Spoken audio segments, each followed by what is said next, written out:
What up? What up? What up? Rec League Podcast, episode number 15. Like every time I do a new episode, it just gets so much crazier that I've done that many episodes. Like I started this last July. I've tried my best to get y'all a new episode every other week. And for the most part, I say I've done pretty good. I hope you guys enjoyed the last episode entitled True Lies, whether you want audio only, man, Google Podcasts, Radio Public, Breaker, Stitcher, Anchor. It is on there, man. Check that out, man. Go back and check out older episodes, man. It is a lot of fun. On today's episode, man, is basically like a celebration that Avengers Endgame is coming out. And I get 4 of my homeboys, and we guess, speculate, predict what we could possibly see next weekend. I got, like, they've all been on the show before, man. My guy Eric Sigmund, Nick Goodman, Joe Carrillo, Awesome Joe, and then Old Man Lawrence. They all have been on the show before. They all come back. They all talk Avengers with me. And then because the NBA playoffs started in between episodes, I took it upon myself because I didn't want to, like, in the middle of the week say, hey, like, you know what I'm saying, nag somebody, whether it would have been International O, Old Man Lawrence, anybody that's talked sports with me before. So in the middle of the week, I predicted the playoffs, and they'll be airing later on in this episode. So hopefully y'all had a faith that I genuinely tried to predict the playoffs and I didn't play off of whatever's happened over the past week. And let's get into. I did one poll question in between episodes, and it's honestly pointless. It's pointless to even tell you guys the results, man, because Leica released Missing Link. With Missing Link coming out this weekend, which is your favorite Leica Studios release? They've released Coraline, they've released Paranorman, they've released the Box Trolls, they've released Kubo and the Two Strings. I got a 50% Coraline, Paranorman, no votes for Box Trolls, no votes for Kubo, which was the most shocking result of this poll question in the first place, because I think Kubo was their best effort. And then I'm gonna tell y'all the theatrical. I'm gonna tell y'all the Blu-ray DVD releases right now, so I ain't gotta do it, so I don't have to like make another clip before we talk Endgame. And man, that's what I hope that y'all really like enjoy with this episode, is the conversation that we have about the new Avengers movie. I have some poll questions. I have like 2 poll questions in-game related that I'm gonna put on the Rec League Pod at Rec League Pod Twitter page tomorrow. So recently on Blu-ray and DVD, Justice League versus the Fatal 5 came out. The new DC straight to video release, Glass came out, and then Escape Room is about to come out this Tuesday. I want to say like a lot came out 2 Tuesdays ago, and if I'm not mistaken, it was probably like Welcome to Marwin, because I haven't bought anything that wasn't a new release over the past like few weeks, because you know my medical and all of that. Yeah, like 2 weeks ago, Welcome to Marwin came out, Holmes and Watson came out, so that's it for Blu-ray and DVD, man. This past weekend I didn't go to the movie. I reviewed Justice League versus the Fatal 5. But the new Conjuring universe movie, The Curse of the La Llorona, the You Don't Want to Crash Like La La La Bamba, yeah. That came out. Hellboy came out. So I reviewed Hellboy. I reviewed Missing Link. Those came out. Those are on the Randy Little YouTube channel.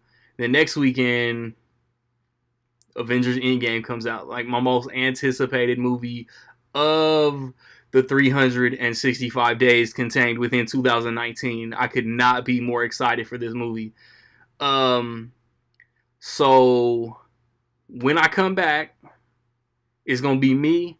It's going to be my guy Eric Sigmund, my guy Nick Goodman, my guy Awesome Joe, and Skype only allows 4 people per group chat. Me and Old Man Lawrence get on right after that. So stay tuned. We're going to predict, we're going to clown, we're going to have a fun conversation speculating about Avengers Endgame, man. Rec League Podcast.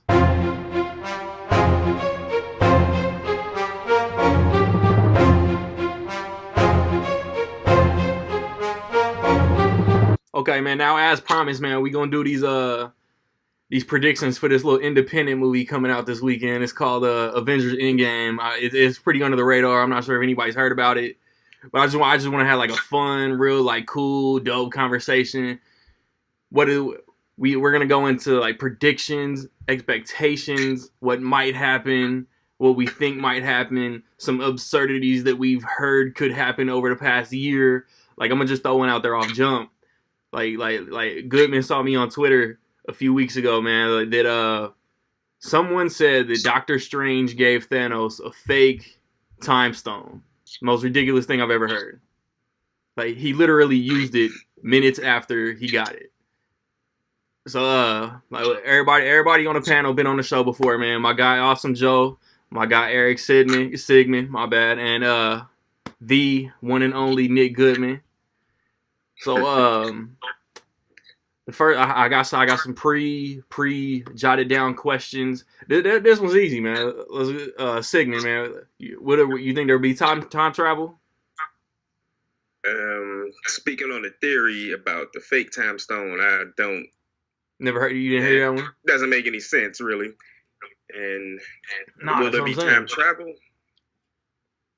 Yeah, I definitely think so. Goodman, time travel, yeah or nay? I mean, probably. I don't know how. Like, I've been really good about not seeing any spoilers or like looking in too hard into theories. But, yeah. Like, I don't know how, but like, probably. Just from like behind the scenes stuff that I've seen. Before I ask Joe, this is I haven't seen shit. I haven't read shit. I don't know shit. The quantum suits in the trailer. The time vortexes that old Wasp, Michelle Pfeiffer, mentioned in the mid-credit scene of Ant-Man and the Wasp. Those suits will protect everybody in the quantum realm, and then they just jump into the time vortexes, and they go and they kill Thanos when he was a baby. Like the butterfly effect. Yes. Yes. Like what Deadpool almost did to Hitler last year, but then he like changed his diaper or some shit. I'm guessing they do that. And they do that in like the first 15 minutes of the movie. And then the rest of the movie is like... campfire, bonfire, passing the torch. Yeah. Kumbaya. Goodbye for 2.5 hours. Awesome Larry, will there be time travel? Oh, come on. You know what? I'm going to go ahead and have to say there could be a possibility because they've been giving us so many hints and clues, especially at the ending of Ant-Man and the Wasp, you know, just having to say, don't jump into a time vortex because we can never get you out. So having to throw that out there could be a possibility of that happening. Plus also getting to see some of the sets, the set photos that we got about a year or so ago, after when Infinity War was released out in theaters, just getting to get some hints and clues, having to knowing that there could be a possibility of getting time travel in this is very high likely. So I'm gonna go ahead and have to say yes. And I think that those suits are quantum realm suits, and just getting a little bit of a feel of that, because a lot of people would say that Ant-Man and the Wasp is not a very good or important film to be part of this MCU, but unfortunately it has so many hints and clues as to what that movie contains, giving us these very ideas as to what we could be expecting in Endgame. So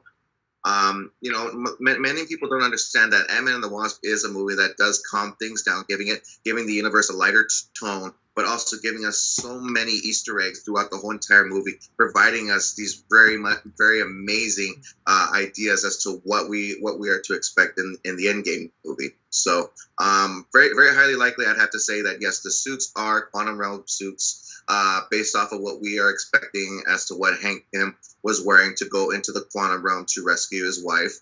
I didn't even think about that. And what was the other question? Oh, the fake time stone. The fake time stone.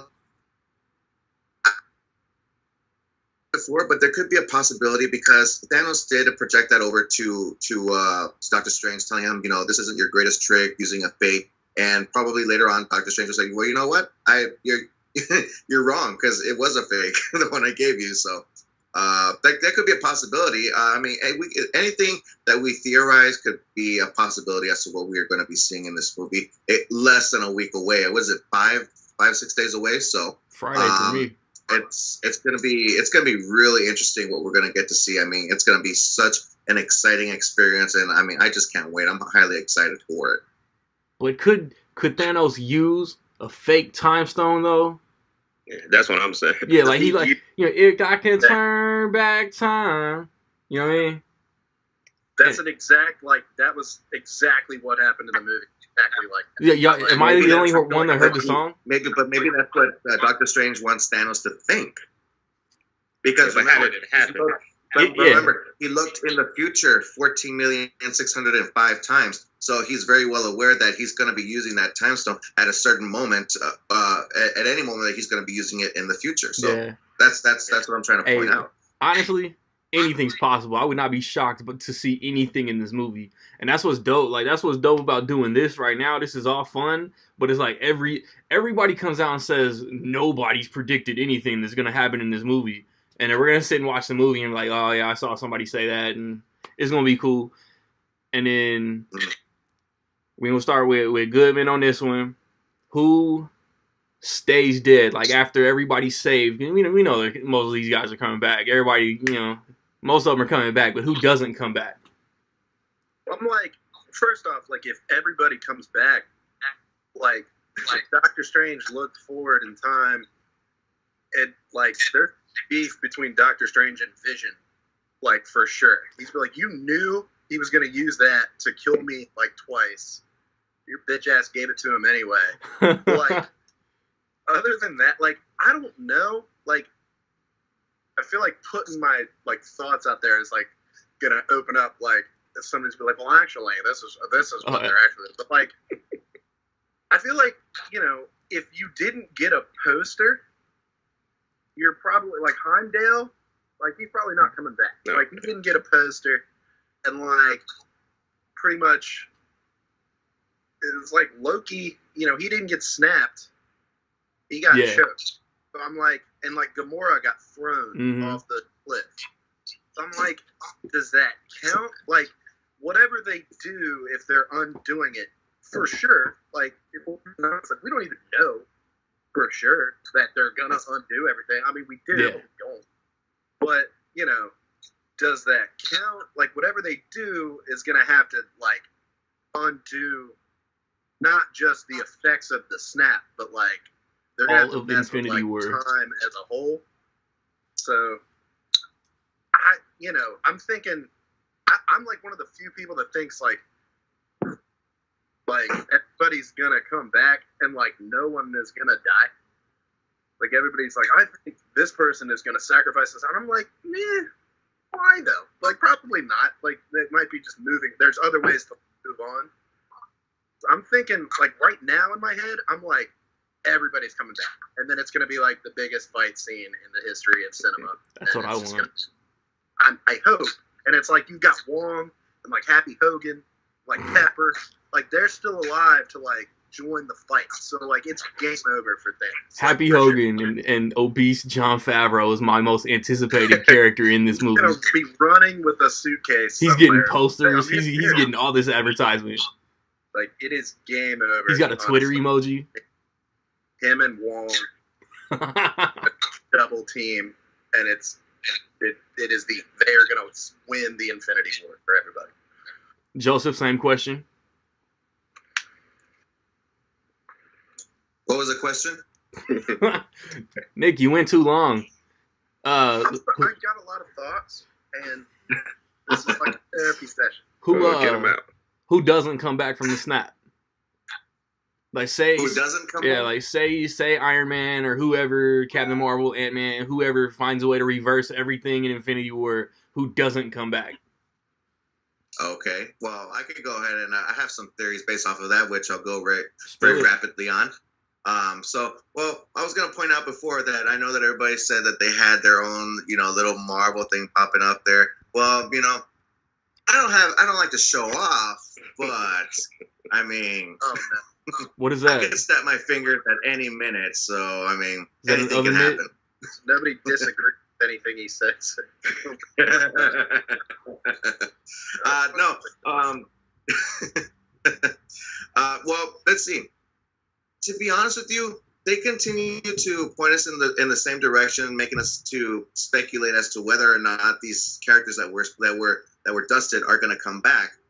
But what if they don't? What I'm trying to theorize here is, we could be getting ourselves involving with time travel. Okay, but what about multiverses? And I heard also that they weren't going to get multiverses included into this universe. But I remember also what they said, that even after, when it comes to this movie, the entire universe is going to be so different that we're not going to recognize it into being what we've grown to know this past 10 years. So I'm having a really high feeling that everybody that was snapped is going to be all divided into their own different universes. Like, say, for example, why are we getting these? I don't know if anybody's ever heard this, but we're getting this new search called Disney Play, and it's going to have many of these different set of series. Actually, bringing back all of these, all the ones that got snapped, all the ones that got killed off. The Loki TV series, the Wanda and Vision TV series, the Falcon and Winter Soldier TV series. All of that being thrown out there, and it's like the majority of those characters were very much killed off. So I'm having a feeling that whoever was killed off is either part of the soul world inside the Soul Stone, or in many other different sets of their own universes.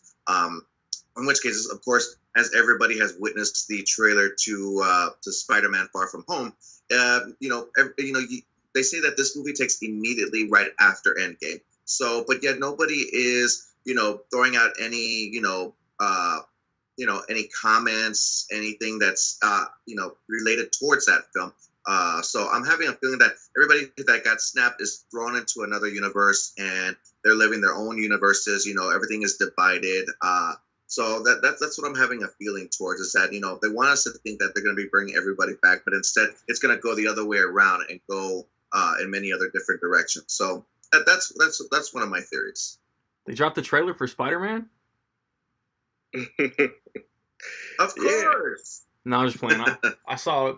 Wow. One. How many trailers have come out? 2? For Spider-Man? We Yeah. probably won't get another one till like the middle of summer. They probably won't even show that one in front of Endgame. Right. Forget it's coming out, and then like Yeah, we'll probably get a new one before Men in Black or something right before it comes out. something. Like, here, go see a better movie in a month or two. Sigmund Who Dies. All right. So, brings up a question. Did anyone actually confirm that Spider-Man: Far From Home takes place after Endgame, or is this just speculation? I think it's That's what I'm speculation. That's what I've heard, but I haven't heard it from like Kevin 100% Feige. Could be like him on a trip right before Infinity, and then Infinity War, he was coming on a bus. Yeah. Like that bus could be coming back from. That's what I'm thinking. I just wanted to get that. I don't think bus anyone. in Europe is what I'm saying. I don't think anybody's. He's coming back from Europe. Or at least they could be coming back from the airport on a bus. Yeah.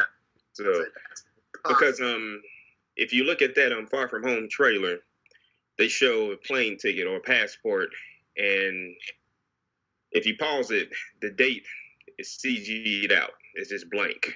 So that's why I'm thinking it's a prequel to Infinity War. Y'all pay way and it more leads attention into than him. I do. What's that? Y'all pay way more attention than I do, because Yeah, I can't take credit for that, but somebody pointed that out to my attention. But I never Initial pieced question. together. I never pieced together the only characters getting shows were decimated, and I never looked for the date on his passport. Can we talk about the creative type of these TV shows? Like, they announced them forever ago. They were like, WandaVision. might get a show. It's called WandaVision, and like Falcon and the Winter Soldier got a show coming out. I know you're excited. It's called Falcon and the Winter Soldier, and they're like, Loki's confirmed his own show, and it's like, I can't wait to see what that's called. yeah. But speaking of them, well, except for Loki, So it was who comes back from the snap was the question. Mm-hmm. Who stays? Who comes back? All of that. So Loki, who got choked, could his show? Oh, where'd he go? Oh. So Loki, could his show be a prequel? That's a possibility. Yeah. The Disney Plus show. But as far as the snap, Gamora, she was sacrificed for the stone. So, she's inside the Soul Stone. Oh, go ahead. What's up? I don't want to cut you off, man. I was gonna hold my finger here until you was done. But mixing in the time travel, say it's Iron Man, say it's whoever, say it's Nebula. Mm-hmm. If they go back in time and get the stone, does Gamora come back because the stone was technically gotten before Thanos went to Normir or whatever it is in Infinity War? No, that's time travel works. And Joe, I've seen Back to the Future. Yeah. And Joe actually brought up something about the on the set pics of Endgame, like you see Cap in the Avengers 1 uniform. Yeah. But you also see Ant-Man in the same shot. So they're gonna recreate New York with Ant-Man in it. The thing is, I think Joe could be touching on something. I mean, to bring all these people back, something has to be different. Well, it doesn't have to be, but it'd be cool if it is. But everything can't be the same. I hope all the leaked set pictures were all diversions and none of it's in the movie at all. Yeah, and also pay attention to, speaking of time, the runtime for the movie. So minus 10 minutes with the end credits. So at the longest, 2 hours and 50 minutes. That's a lot of story. Those last 58 seconds, I think, are going to be the most important. Yeah, and trailers show so little, and like that's so much movie. Mm-hmm. That's so much story to fill in for like 3 hours. Like, supposedly the word was they're only showing the first quarter of the movie in the trailer. Yeah, I don't even think that's true. Like, I don't even think that's possible to do. Yeah, but like, instead, like the trailers have all been like a minute and a half, 2 minutes long. Like so much stuff that nobody has seen. Like, everybody's acting like, oh, we have leaks, we've got this, and that's like, do you though? Like, you have 3 hours worth of movie that you're about to leak forever. Like, there's something nobody knows yet. Yeah, at the most, a leak is a drip. You can't put too much together. Yeah, like I can't believe that like Tony gets saved, Captain Marvel shows up, they end up what I assume is on Titan, and all of this within the first 20 minutes. That's what I'm saying. That's a lot. Yeah, do that badass slow motion walk. Yeah, 20 minutes into the movie, I'm like, that's like they're heading off to like do the in game, whatever that is. Like, that's them like doing the job. Cap and or Tony is not coming back from that cool guy slow motion walk. That's what I'm saying. I mean, they might. I don't know. I don't buy the whole. Oh, this is the first 20 minutes. It's Well, I actually heard now first 20 minutes. Yeah, I think that's. But someone actually said, one of the Russo brothers actually phrased it the first quarter. Oh, for real? So that's in the 3 hour movie, Yeah. I'm bad at math. I don't even want to try to think about how long that is. A lot.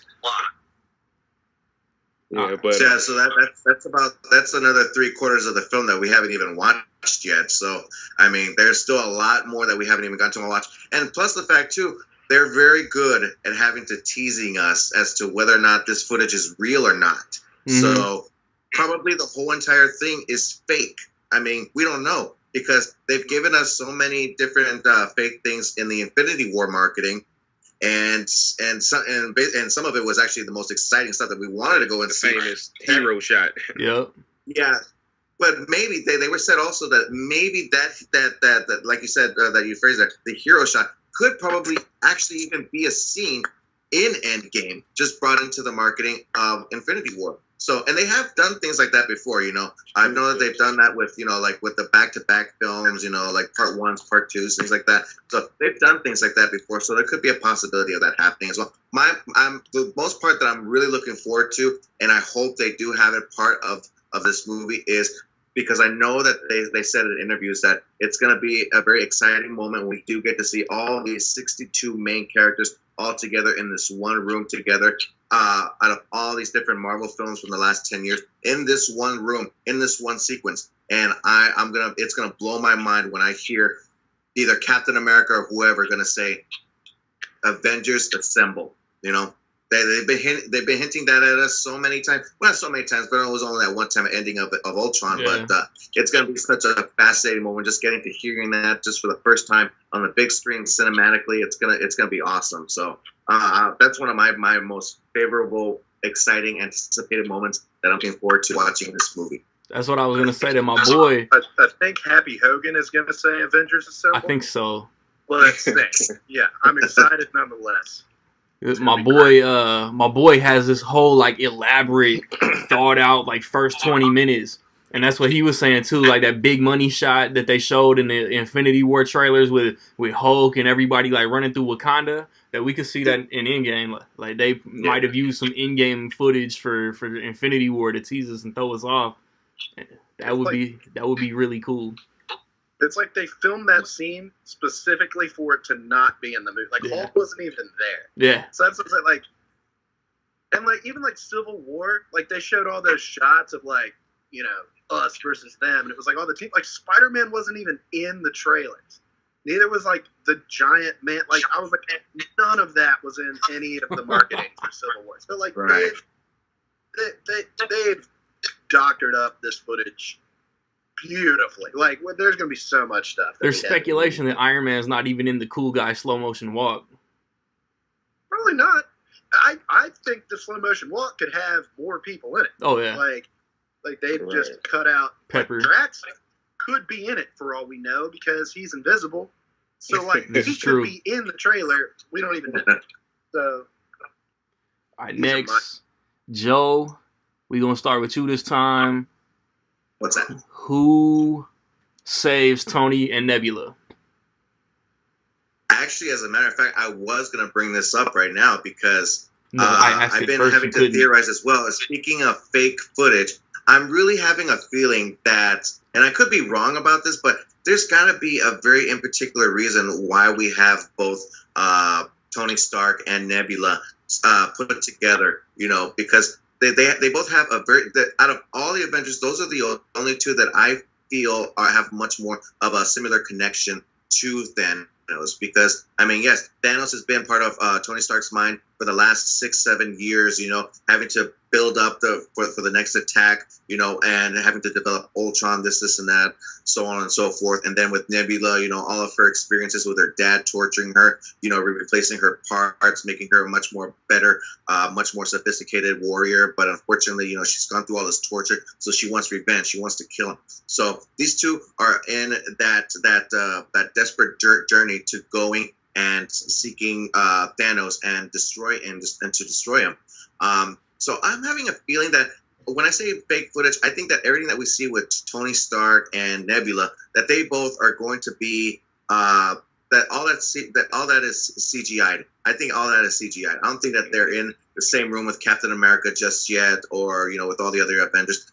Now, this is just my theory. So, and I have a feeling because there's a certain sequence where Tony Stark is in space. He's dying out of starvation, running out of air, and yet he's sitting down at the front of the ship, and he just sees this bright light. People are speculating to think that it could be Captain Marvel, or he could be at Nidavellir with Eitri developing maybe a new Infinity Gauntlet. So, you know, but I'm having a feeling that they're going to run into something that's going to put them in a situation much more closer to getting closer confrontation to Thanos, or maybe even witnessing the new threat. We forgot about the new threat, the new question mark threat that's going to be a part of this movie. People are going to assume also that it's going to be Mistress Death. So I think it could be because she is part of this whole entire Infinity Gauntlet storyline from the comic books. So I'm having a feeling it could be her, or it could be Red Skull, you know, having to be released from his burden of having to protect the Soul Stone. And, you know, it could be many, many different theories. So, but for me, when it comes to Stark and Nebula, I'd have to say that those both have their own journey that they have to accomplish first before ever even having to have the slightest thought of being rescued and brought back to Earth. So and rejoin the other team of Avengers. So that's what I'm thinking. That those two have that has to deal with the Endgame story. So repeat that last little clip. You got fuzzy and cut off. I was just saying that there's some certain particular reason as to why Nebula and Tony Stark are together, and it has to do something to get a much more closer confrontation to Thanos. So that's just very much what I was just trying to point out. Okay. Signer, who saves them? Do they get saved? That is a good question. I'm thinking that's a hell of a theory, Joe. You know what I mean? I had a question. I just wanted a character name. Well, and this dude go off on his whole. I've been doing a lot, and I'm not trying to throw out this ad out here to you guys, but it's just that I've been doing a lot of live video commentaries on Facebook, witnessing every single thing that happens to occur throughout all of the 20 MCU movies, except for Captain Marvel. I've been witnessing all this, and I've been theorizing every time when I watch these movies, and I'm like, okay, this could happen, or this could happen. So that's what I'm throwing out there. I'm like thinking maybe this is what the movie has in store for us. The first 2.5 hours is Tony and Nebula off on their own journey. And that could possibly, but who saves them? That's the question, and I think there's so many theories going around. I haven't really thought about it, but I would say it would have something to do with what's her name, Pepper, and does she save them? That'd be cool, literally. Too. But there's been no shots of her. What was the leaked footage? Was that her not footage, but photograph of her in was it the quantum suit or? Yeah, there was like a picture or like an action figure leak, and I think it was like her in her own like her rescue suit. So and her name is Rescue. That's not real. Come on. Yeah. The purple Iron Man outfit. Yeah. It's called Rescue. Yes. Now let me ask let's put this question out there. You all can chime in on if you want. What is the time span between Infinity War and Endgame? Now, I've heard, like, I'm so enticed by the idea that years have passed. Like, to me, that's so cool. Like, that's so much more dramatic. But at the same time, I'm like, you tell me Tony has been up in space for 5 years. Like, he hasn't gotten any closer to, like, Tony Stark hasn't gotten any closer to, like, coming back in 5 years. That's the only thing I'm like, so I think maybe, I don't know, like, the Tony stuff might be, I guess, flashbacks. Like, the movie might start in the future, like, with some elapsed time.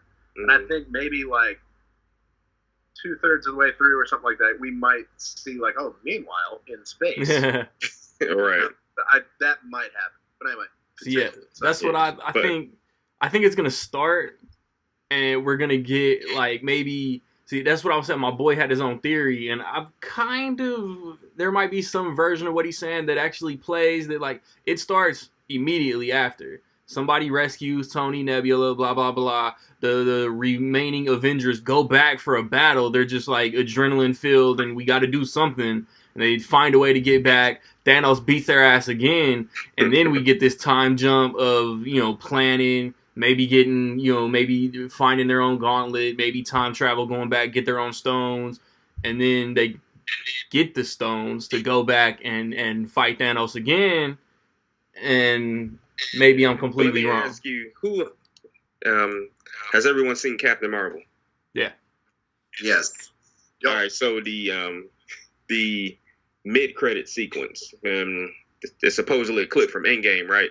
Yeah, it has to be. Yeah. And so, I don't know how significant this is.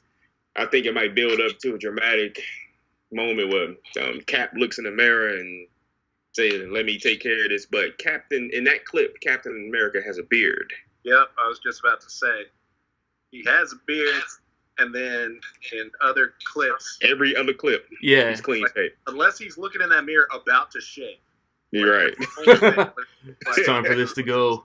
Nobody called me Nomad. I don't want this anymore. Right. Whatever. But you guys can't forget also about Black Widow's hair. Remember, she was a short blonde, and now later on in the movie, she'll have longer, redder hair with blonding. Yeah, that's why I bring up the question about what's the time elapse and between the two Infinity War and Endgame, because like I mentioned again, 3 hours. That's a lot of stuff, and they could explain that in like 30 seconds. They could be like, "Oh, thank God we have the whatever." Yeah. Right. They're like, "Oh yeah, now we're 5 years in the future." Mm-hmm. I also think they could have CGI'd Black Widow's hair like 100%. Like let's just make it like 3 different colors. Fuck them. Like they'll just be like, whatever. They won't know. Scarlett put this green wig on. Yeah. Like, but now as far as that initial question of I like being intrigued and not looking into too much of the theories of who's gonna save him, but no theory that I've heard is too far fetched. Nah, it And could that's be the anybody. great thing about it. Yeah, but I don't know why I'm just steady looking into the time. Has anybody heard if there's gonna be a mid or end credit sequence for Endgame? And if so, what could it be? I've tried to stay away from that. I don't know. Yeah. I've been getting a lot of Galactus, a lot of Galactus stuff since we did get the Fox Disney merger. It happened very recently. They could do it because what was it? At the I heard that while in putting the first Avengers movie into development, that shawarma scene at the very ending was actually shot a week before the movie was released out into theaters. After the Hollywood premiere. Yeah.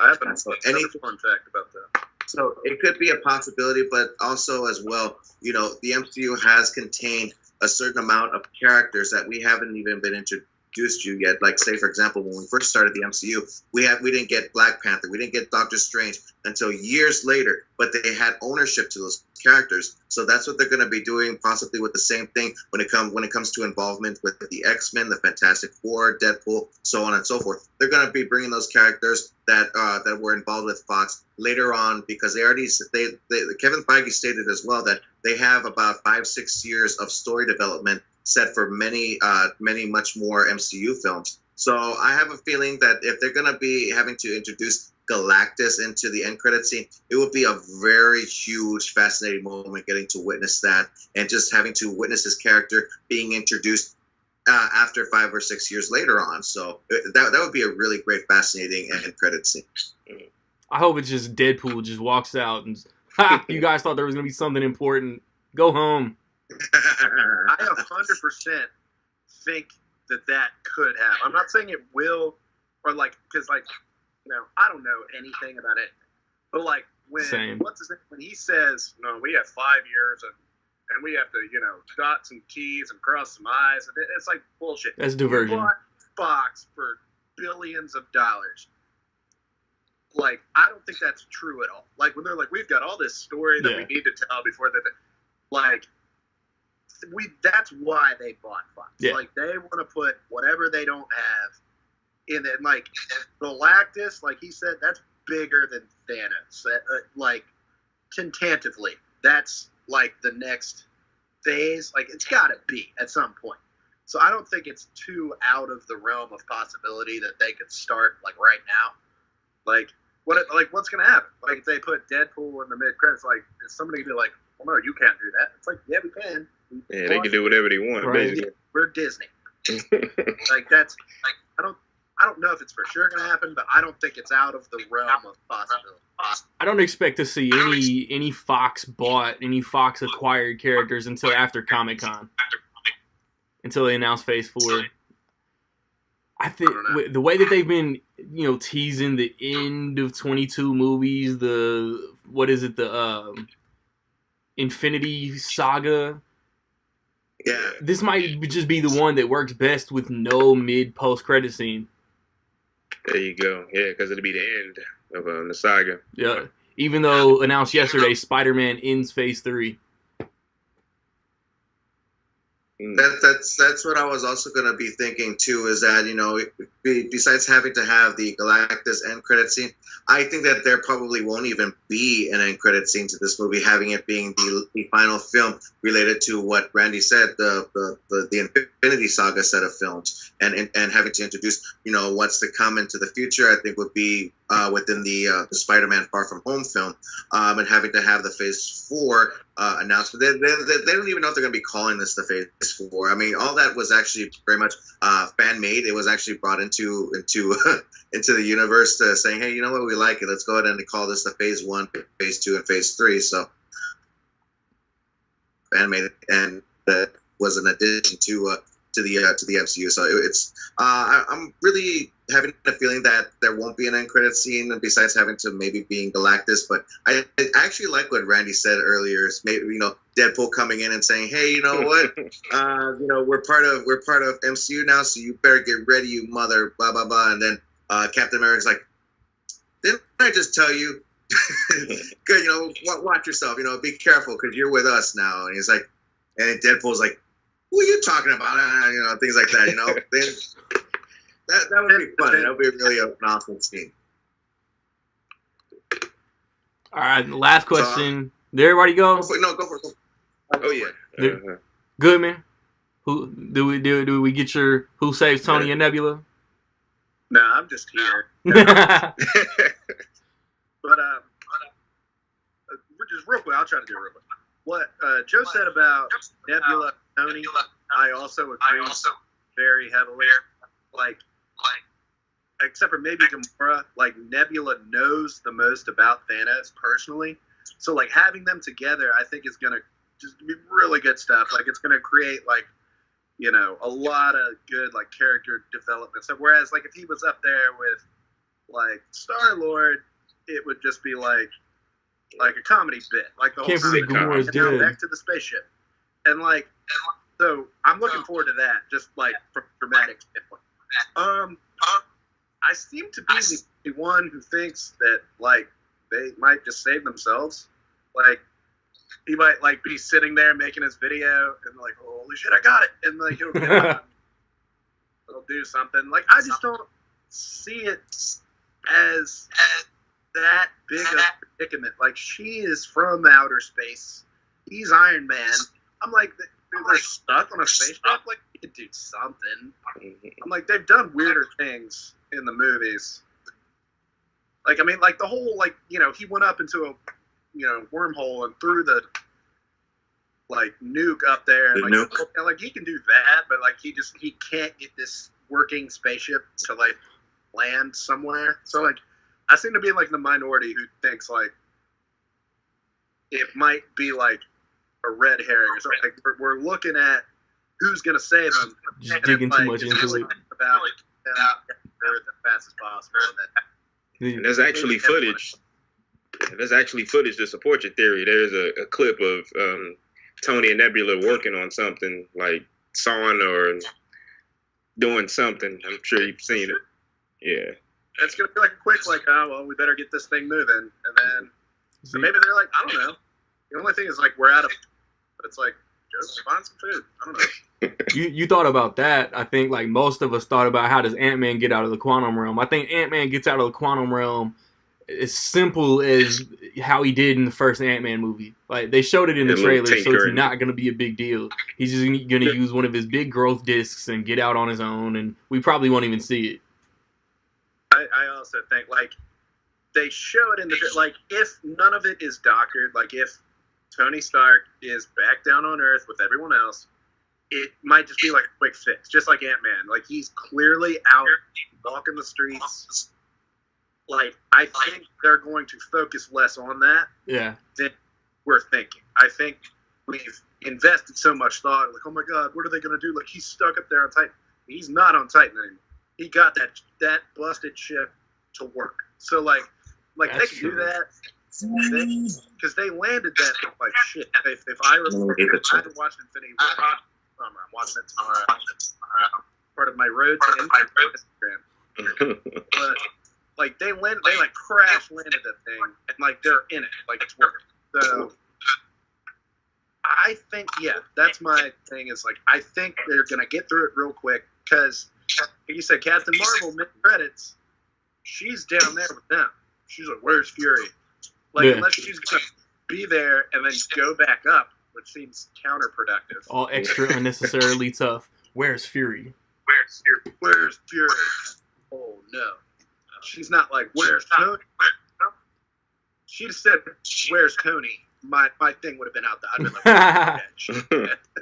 Where's Tony? Man, but Brie Larson's like forced tough guy face is the only thing that bugs me about that character. I love. Okay, I'm rewatching the movies on my Road to Instagram. She did the thing which I thought was really funny in the movie that like people are kind of making fun of now. When she's like, in the beginning, she's fighting him off, and the dude screams, and she's like, ah. Oh no, that was funny. That same thing in the first Thor movie when he's fighting the frost. He does the exact same thing, and it's funny, and like no one said anything in 2011. They were like, "Oh, Thor." Like now, Captain Marvel does. It's like, wow, forced. Yeah. And it's like, I thought it was funny. Like I don't know. I think Captain Marvel. I remember. Are you talking about when they roar at each other? Is that what you're talking about? Okay. In the beginning of Captain Marvel, when she's like on that team or whatever, When she first gets abducted or whatever, fighting all the Skrulls, and like one of them like screams in her face, and she's just like, it's like and she's like and then like throws him across the room. People like making fun of it now. They're like, oh my god. Yeah, I thought it was funny too. yeah, like, I remember a lot of the humor in Captain Marvel underwhelmed me some, but I remember that part being funny. Yeah, I remember laughing, and I was like, oh, this is great. And like I rewatched Thor the other day. He did the exact same thing. Like I don't know if they did it on purpose. Like he did the same thing. Like we love Thor. So I think like Captain Marvel is going to play as big a role in Endgame as Doctor Strange did in Infinity War. Like a character that you might not think is like a top hitter is going to like play really important. That could be cool. I'm going to agree with you because when I watched the Doctor Strange movie, it's by far not my most favorite MCU movie, but having to witness Doctor Strange's performances in Infinity War, I absolutely loved it. It was a fantastic performance. I think Benedict Cumberbatch did such an amazing job portraying the character, and the character itself, the action, the choreography, all of it is just fantastic. I loved it. And it was a lot more better compared to the Doctor Strange film. So I think that Doctor Strange is actually my favorite superhero in the Infinity War movie. So, and when it comes to Captain Marvel, yeah, I really had a lot of negativity related towards the Captain Marvel solo film. So, and I'm having a very good feeling that I'm going to, like you said, I'm going to admire much more of Captain Marvel in Endgame, just like on how I did with Doctor Strange. So, I think you have a good point there. That's a very interesting possible fact. She's gonna be badass in this movie. Doctor Strange is one of those that like when a lot of time passes and I haven't seen it and I think about it, like man, Doctor Strange might be one of like the lesser enjoyable MCU movies, and then I watch it and it's like, man, this movie's cool as hell. It's like a testament to the MCU stuff. It's like this is one of the lower ranked movies. But it's You're still doing something fun. right. Like this movie's awesome. Yeah. But yeah. And then the last question I got on here is really just for shits and giggles, man. But how long after he comes back is Spider-Man not gonna feel so good? Start off, Mr. Sigmund. I know this is the question that you've been waiting on all day. It is. Oh man. So you're talking about an Endgame, of course. Yeah, after he comes back. Oh man. Well, if he comes back. Oh no, he's got another movie. He's coming back. Well, but what if it's the prequel theory? What if that's true? It probably is. I don't trust Marvel for shit. Yeah, I figured that the movie doesn't even exist. And they made a trailer for a fake movie just to psych us out. That'll be awesome. Sony would definitely agree to a fake movie. Yeah. But to answer that question, I don't know. It's got to be a call back to that line. That would be awesome. And I don't know, would it be in a serious way or in a comedic way? I don't know. Yeah, that's the question. But that one, I got nothing on it. There's so much stuff there. I just hope to see him back. That's the thing. Mm-hmm. Because and going back just for a quick second about the people coming back, it was one more thing that I missed. I think is Now, of course, a Heimdall, Loki, we don't know whether his show is going to be a prequel or not. And I don't think we definitively answered who do we think is going to die, did we? No, we haven't. Goodman, you said, who says anybody has to die? Yeah. It I is just, Disney after all. I don't think it's necessary. It could happen, and you kind of have bets on who's more likely to go, who's more. It's like me. I don't think Tony Stark is gonna die ever. He's probably not gonna headline any more movies, but he'll probably be in my mind, he's in Spider-Man: Far From Home. Whether it's an end-credit scene or just a little cameo. Yeah. But if the prequel thing is correct, that'll be justified because he'll still be. But now I ask that question because I think you say unnecessary. Yeah, I could give you that, but it'll be interesting if it'd be more like a pass the torch type of thing. So you can have somebody retire and then somebody die and somebody retire. You have to pass the torch. It'll most likely be Captain Marvel, but just more of even if it's just symbolic, not literal, a passing of the torch to the next phase or whatever they want to call it. And that's why I'm linking toward with this. So I don't know if it'd be Tony, Cap, or even, and nobody's mentioning Thor. I think Thor has at least one more movie in him. The dude's only 35. I seem to think that Thor's just safe. He's fine. Maybe not that. Tessa Thompson recently put out there that Taika Waititi pitched a Thor 4 to Disney. Right. The Valkyrie's supposed to be in Endgame. Hopefully, I would love more Tessa Thompson in the MCU, so hopefully she'd be in Thor 4. And I'm pretty sure how awesome Ragnarok was, they probably changed plans on that a bit. All over that. Yeah. Because that's money.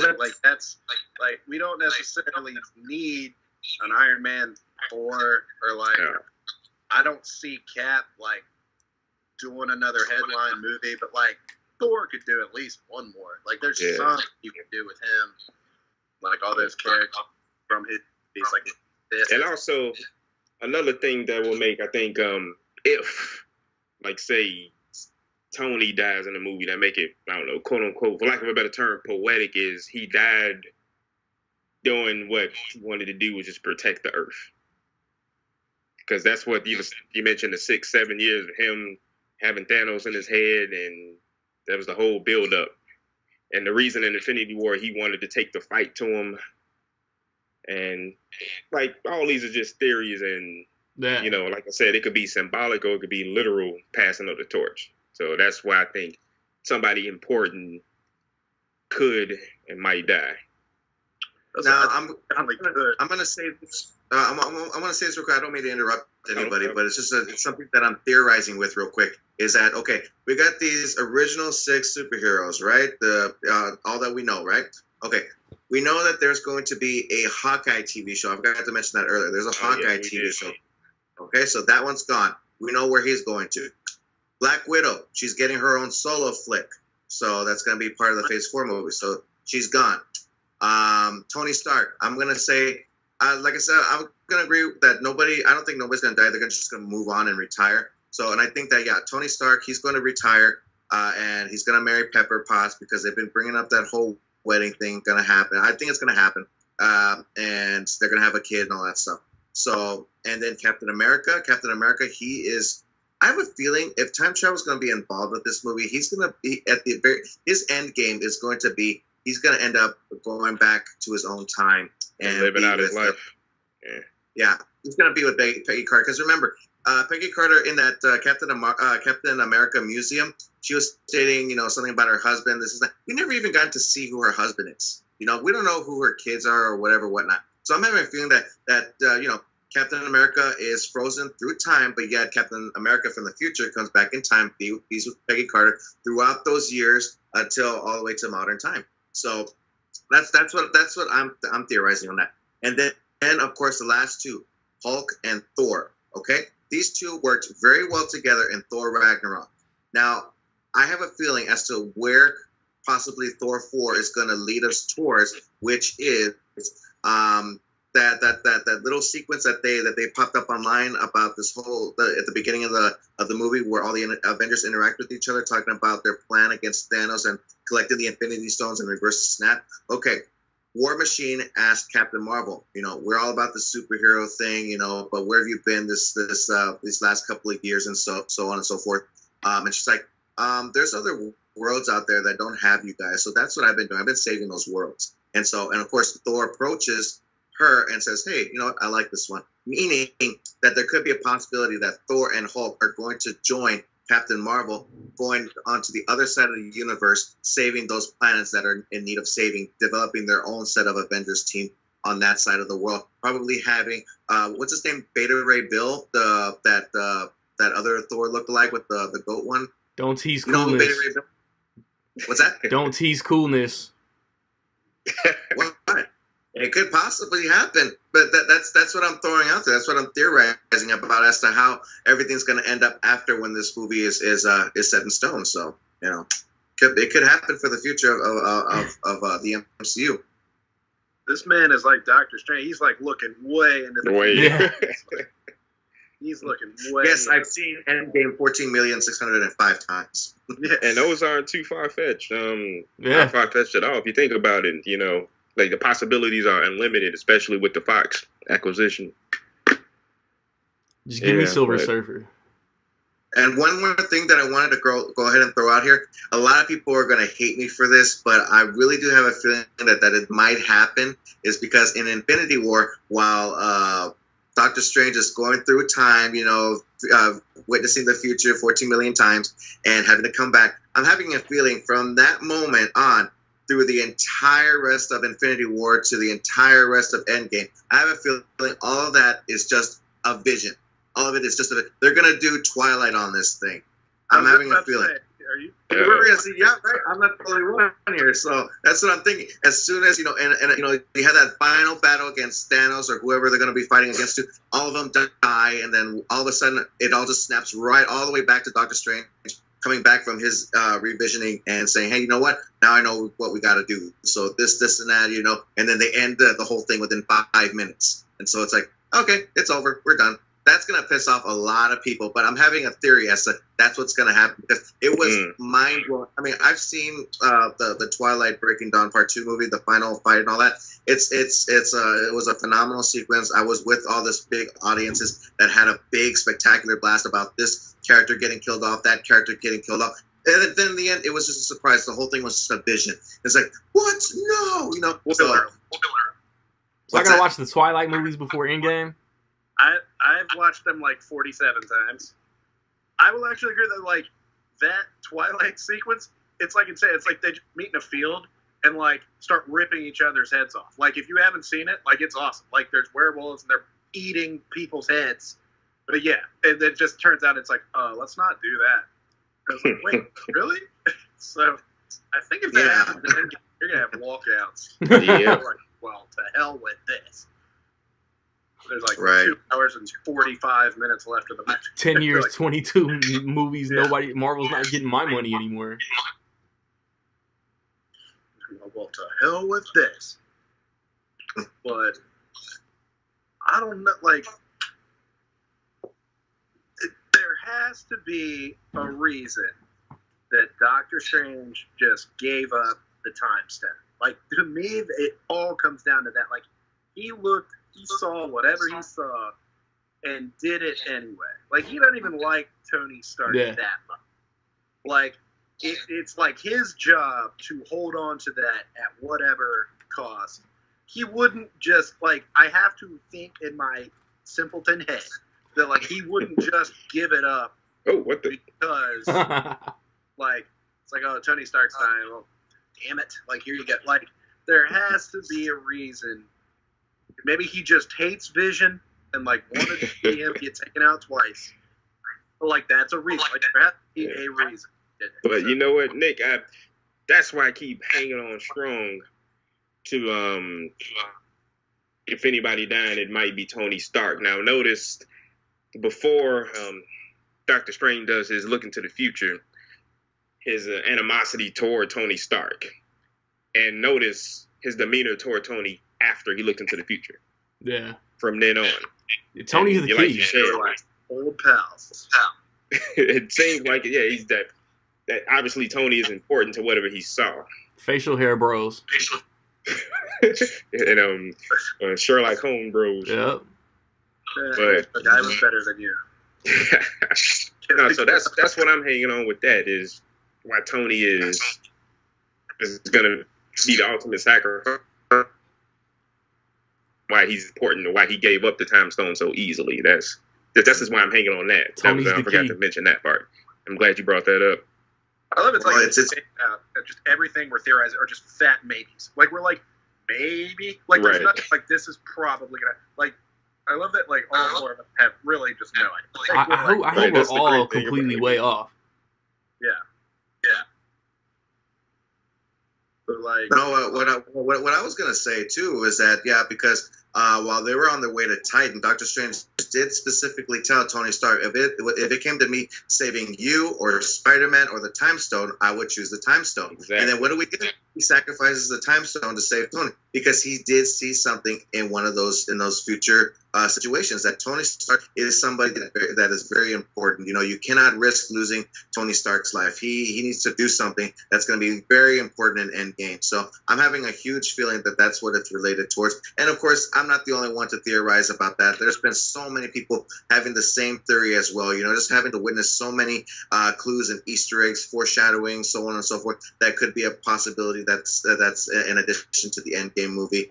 And I don't know. I find that like I said before, anything can happen. You know, anything can happen. As to if we could anything that we've said within these last within this past hour, it could happen. It could happen.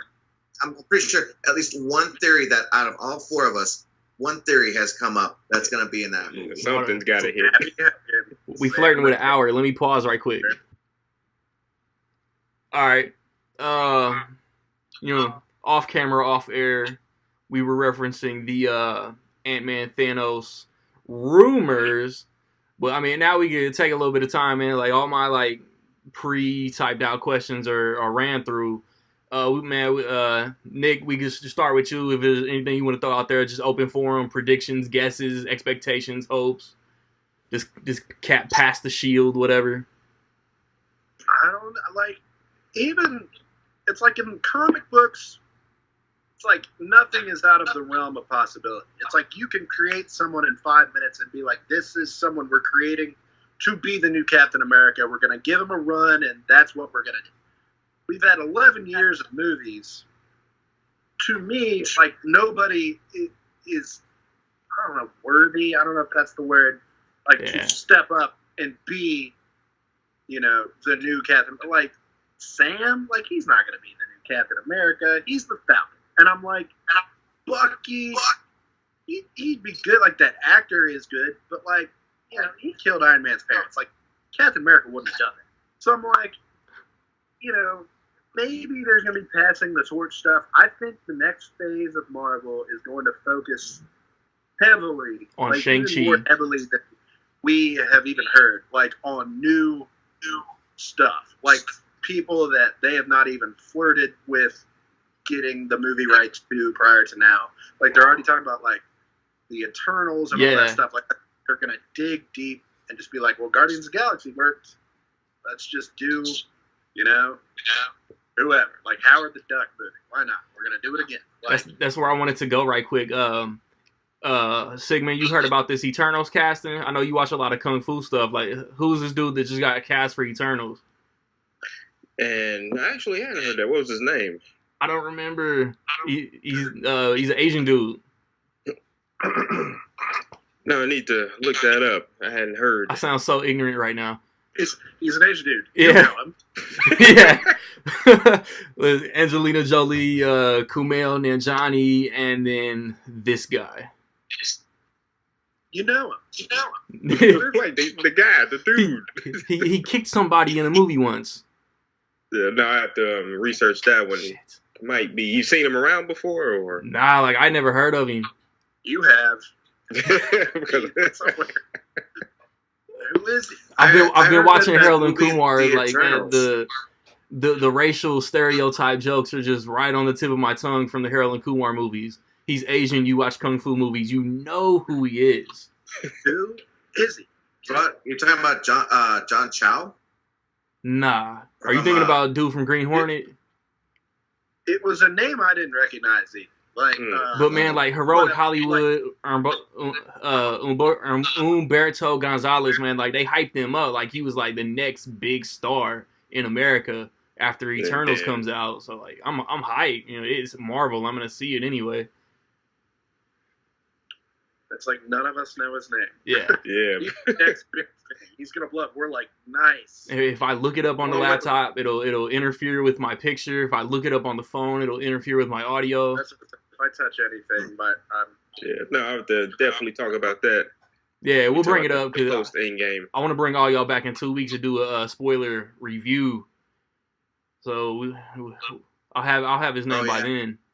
Absolutely. The only thing I heard about the Eternals movie is that I know about the casting of Angelina Jolie being part of that film, and I think that the story arc about all that is going to be set thousands of years ago, millions of years ago, and I'm having a feeling that if that's the case, then we might we might witness the very creation of those Infinity Stones. But the thing is, that would be a movie that's set within the Infinity Saga set of films. So, but we're already done with that. So it's like we're moving forward to other different Marvel comic storylines. Yeah, so I heard that it covers. I heard that it'll cover thousands of years in the past, thousands of years in the future, and today. Like I heard it's gonna cover like multi generations. But yeah, you're right about that. Like I think after Endgame we're done with the stones. Like they'll find, and I hope like the next 22 movies don't cover some little trinket and just copies the whole Infinity Saga. Like it's got to be fresh, or like people are gonna start bailing. yeah, like I'm done with the Tesseract. Like if that shows up in one more, I'm gonna be like, that was my biggest. Right? That was my biggest complaint with Captain Marvel. like, right. When I saw that, I'm like, really? Again? We've already seen this one so many times. This stone has much more screen time than all the other Infinity Stones. My gosh. I mean, it would be great if we did get a reveal that, like, it could have been the Soul Stone, and Captain Marvel was the one responsible setting that Soul Stone in Boromir. So, that would have been much more better. But instead, you had to use the Tesseract instead. So, I don't know. and somebody was like, no, what if the cat eats? Well, yeah. And it's the same. Somebody was like, that's hilarious. And they just like the most hysterical post-credit scene: the cat throwing up a big blue cube. I just feel like them selling that. Like, the whole movie, he ate it. We've been talking about it. Guess what he does at the end? And somebody's like, no way. It's like, oh, yeah. Like, how do you think Fury lost his eye? No way, no. And it's like, yeah, okay. Cute. That is so adorable. Oh, no way. Don't go there. Don't do that. It's like, can I throw something out here? Remember that picture that the Russo brothers threw out on Instagram that one time, that black and white picture? What was that referring towards? Was that referring towards that plasma cannon in the background?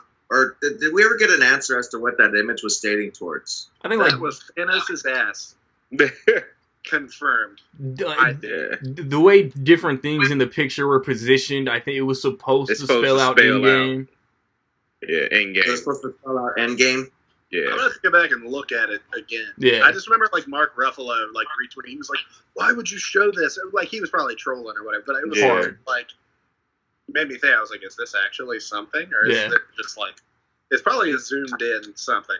I've seen the interviews. I've seen the interviews of the cast of the whole entire Endgame crew, and every time when they point over to Mark Ruffalo asking him some simple question, everybody's looking at him, making sure, don't you say anything. They're just looking at him and I'm like, wow, because I remember last year he was in an interview with Don Cheadle, and he's like, yeah, everybody dies, and Don Cheadle's like, dude, what the hell? You just gave away the movie. Right. And actually, the way he said it, he caught himself but still spoiled it, which is crazy. He said, yeah, actually, everybody, he's about to say half. And she was like, dude. But Yes, I remember that they were just. I remember they were just looking at Mark Ruffalo during those interviews for Endgame, and they're just like, "Don't you say anything at all. I mean, don't even just be discreet. Don't say nothing." And so he was very careful. The Russos recently put a video on Twitter, and Paul Rudd is in it. yeah, that's funny. He trying to be hilarious. Yeah, he was like trying to get spoilers out of the Russos, like who dies, and he blames all the leaks and spoilers on Ruffalo. It's hysterical. Dude, Paul Rudd is the best. Like I said, we're not gonna do any spoilers like right now. But has anybody seen any of that leaked 5-minute footage that was brought out onto the internet? Nothing at all. Not even a glimpse or an image. I'm 33 years old. I'm not looking for that. But I did see a glimpse of an image.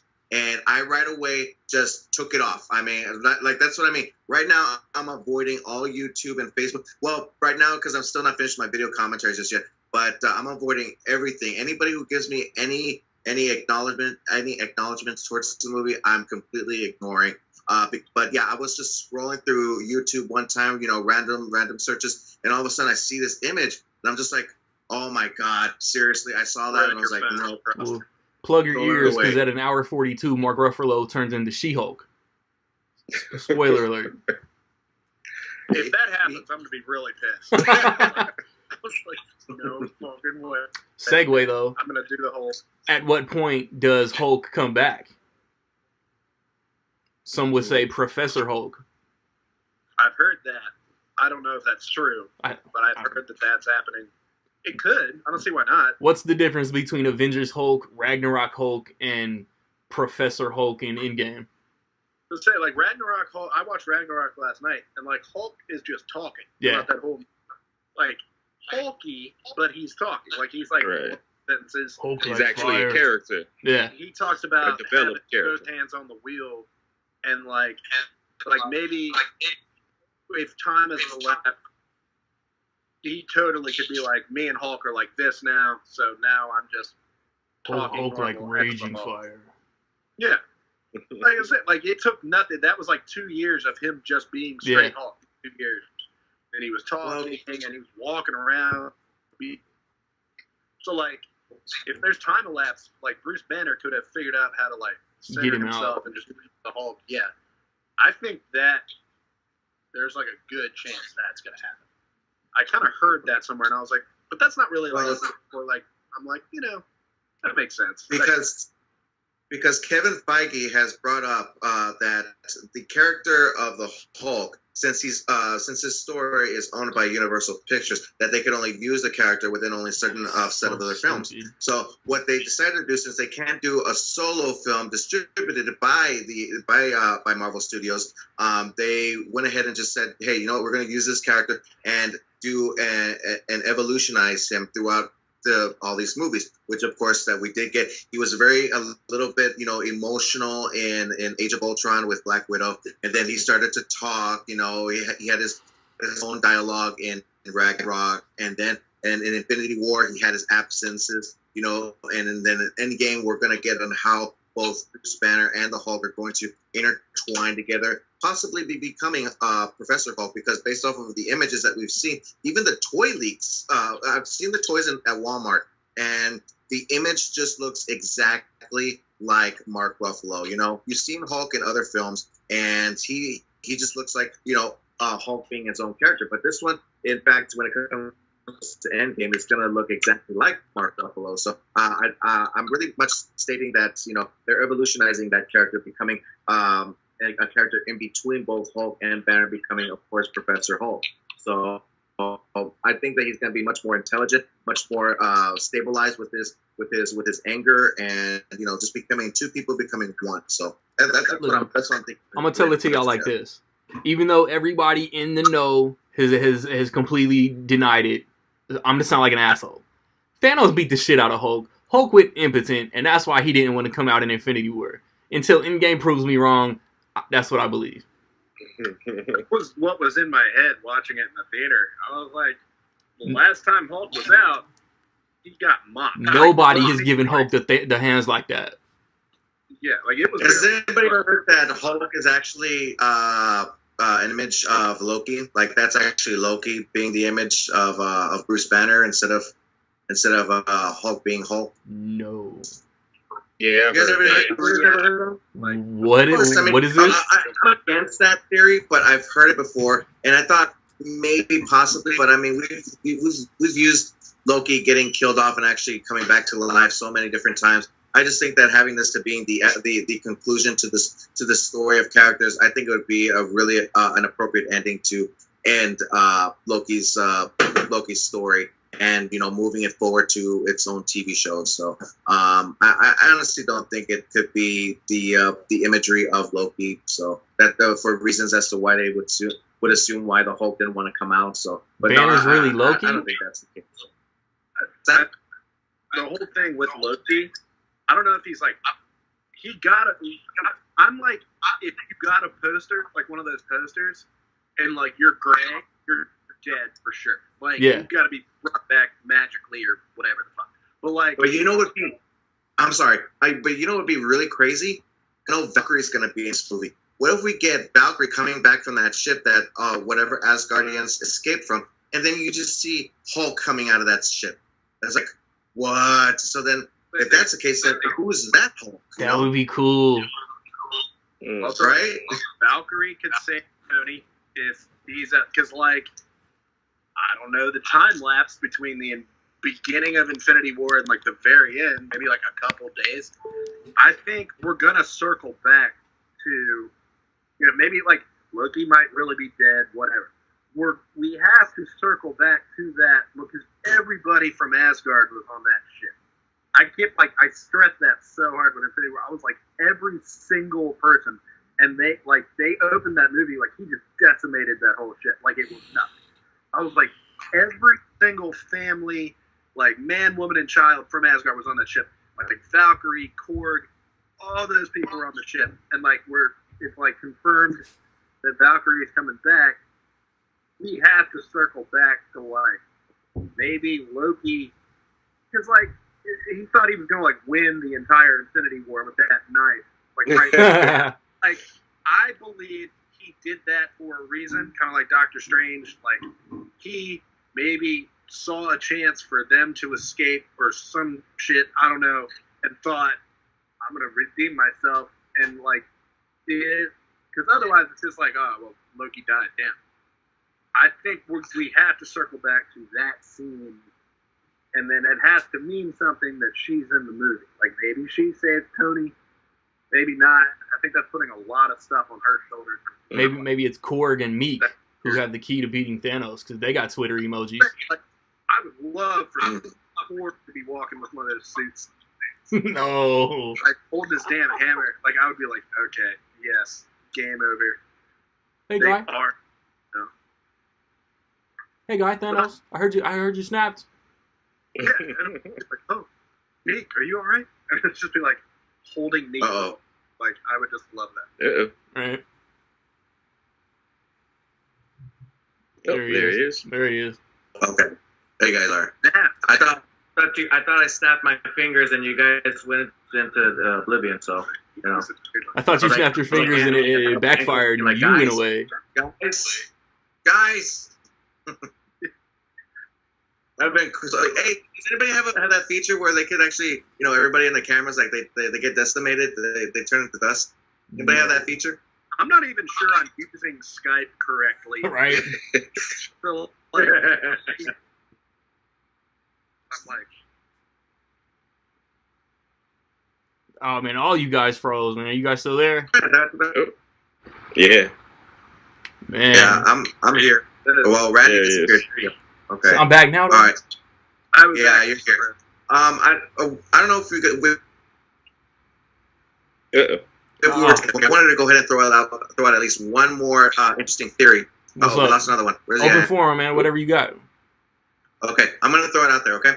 All the footages that we've been seeing about the possibly the final fight against Thanos in that decimated area.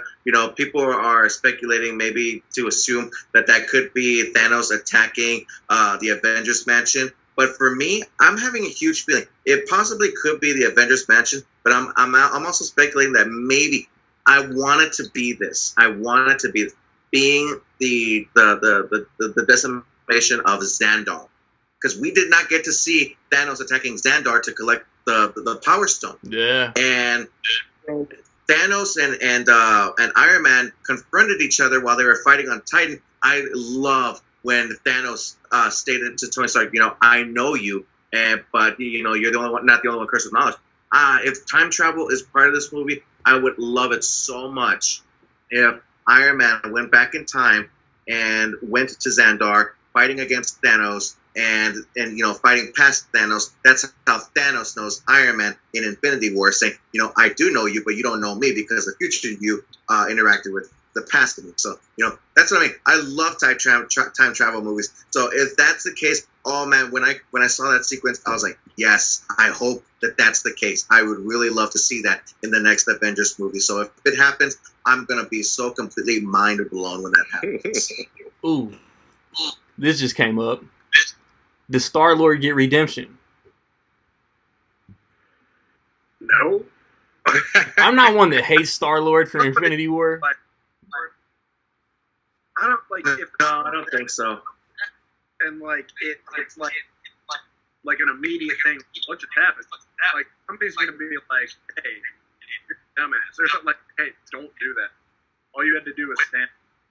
Although I think Randy saw it on my Twitter the other day. I was watching Guardians 2.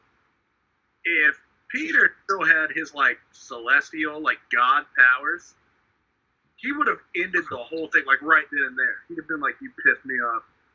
If he didn't kill his dad, Destroyed my if he world.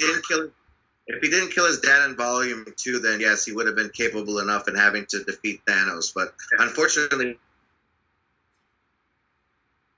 I feel like we're glitching and stuff. Yeah. I feel like Disney has hijacked this Oh, yeah. thing. They're killed his dad. Oh, there you go. There you are. Okay. You guys are giving away the whole movie right now. You're spoiling it. It's like somebody's hijacking it. Yeah, Disney's going to Well, that's email me what a I mean. cease and desist as soon as I What upload earlier this. is that's what I was saying earlier. That all the theories that have been throwing out here for the last, what is it, now an hour and a half now, it has to be at least just one theory out of the four of us true. It's gotta be true. So it's gotta happen. Again, he's coming for him. Also, Korg. I really like that theory. That Korg is gonna. He didn't get a poster.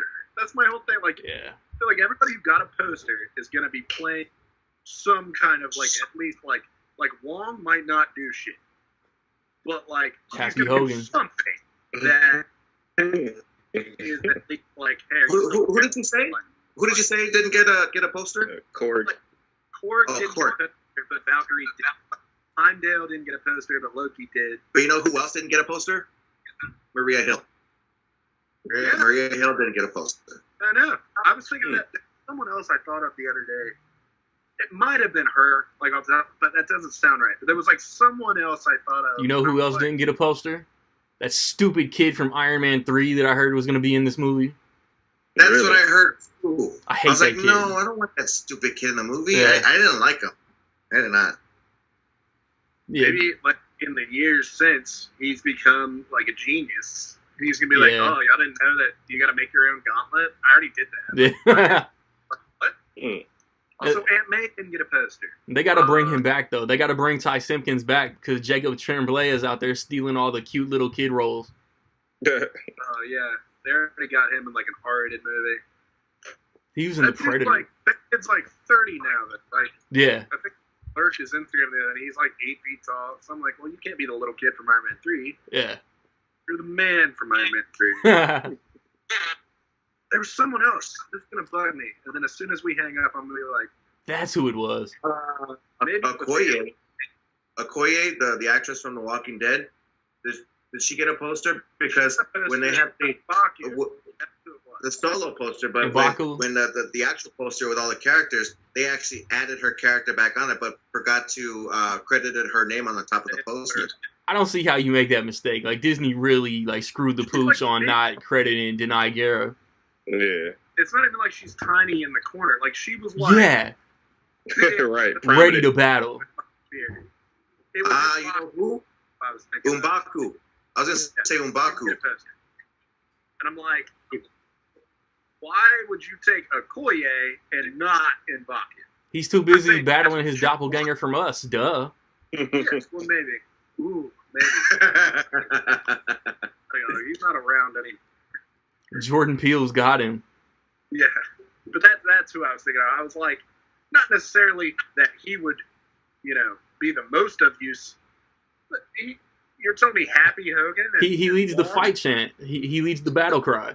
That's what I'm saying. Like, he would be more imposing than Happy Hogan. Fight, then I'm like, you're telling me Happy Hogan is carrying more stuff to end this game than that guy? I'm sorry, man. Like, maybe Disney's already seen the finished Lion King and knows it's phenomenal, but why is Jon Favreau getting all this promotion for Endgame? It makes no sense. I don't, he's not on any posters. I think that would, throw me off. Like, if there was, the big group and, everybody's like, oh, Happy's just there with his cell phone. Happy. Yeah, just, on his phone. I was thinking that the other day. I was looking at the Homecoming poster, and I was like, and he's why on are it. he and Zendaya on that poster? Why? They're just their heads, and he's on it. I'm like, this looks like the most Photoshopped. But anyway, I'm getting off it. We need to Photoshop Happy onto every Endgame poster, just he's supposed to be even more prominent in Far From Home. So, right, it's supposed to have a romance subplot. Jon Favreau could never pull Marissa Tomei. Yeah, stranger things have happened. Oh, I know. No, I didn't like in how they might having to have a romantic development between those two. I'm like, no, I honestly thought that Tony Stark and Aunt May was going to be together. Having Tony Stark being the next Uncle Ben that gets probably shot or injured or whatever, whatnot. But not get killed off, but injured, during a fight between somebody. I don't know, something like that, to give a life learning lesson for Spider-Man. I thought that's what it was going to be, but instead they went ahead and moved it towards Iron Man being back again with Pepper Potts. So yeah, because they were falling out in Civil War, and all of a sudden at the end of Spider-Man they're getting married. The whole thing, him Happy and Aunt May would be not that weird if Marissa Tomei's whole purpose, seemingly, for being Aunt May wasn't just to be told how hot she is. In both movies, every single person she comes in contact with, damn, hey, Aunt May. So it's I guess, very attractive. Well, every time she's had screen time in the MCU, she's always getting hit on, or she's always referred to as hot Aunt May. So even even when she doesn't have screen time. Yeah, just like in the deli, the guy was telling Peter. When I went to go watch Civil War, it was me and a buddy of mine, and after that, all we could talk about was Marissa Tomei, hot Aunt May, hot Aunt May. It's like, Screen giant, man. It's like, what? Oh my god! So yeah, that's all we could talk about. I mean, yeah, the movie was freaking awesome, but who can forget about hot Aunt May? Man, wow. So yeah, but it's that's her whole. Aunt May hasn't played a huge role in any of the movies she's been in, and that's and it kind of bugs me. It's kind of because Marissa Tomei is an Academy Award-winning actress, and she's just right. He's like, hey, how's your aunt? It's remember in the movie My Cousin Vinny? Remember the movie My Cousin Vinny? Joe Pesci. I don't really think Joe Pesci can really, win a girl like Marissa Tomei to be his girlfriend. So, or was it his wife? His wife, right? Yeah. This is girl. So, it's this girl. So yeah, My Cousin Vinny. Yeah, I don't know. I just never thought that was the case. But then having to get Jon Favreau now being the guy who can really get it with Aunt May, I mean, yeah, I don't see it. That's my only thing. Is her whole thing. It's just how hot is she? And every single dude in every scene with her is hitting on. And I'm like, you're telling me Happy's the one? Right. Maybe he doesn't hit on her. Wow, maybe he's the only one that has ever respected her in her whole life. She's gonna be like, wow, I like Happy. Sigma, you got something? No, it was actually you mentioned that what's her name? Marissa Tomei was an Academy Award-winning actress. I think I'm not sure about Rosemary Harris, who's the Tobey Maguire Aunt May. She was hot too.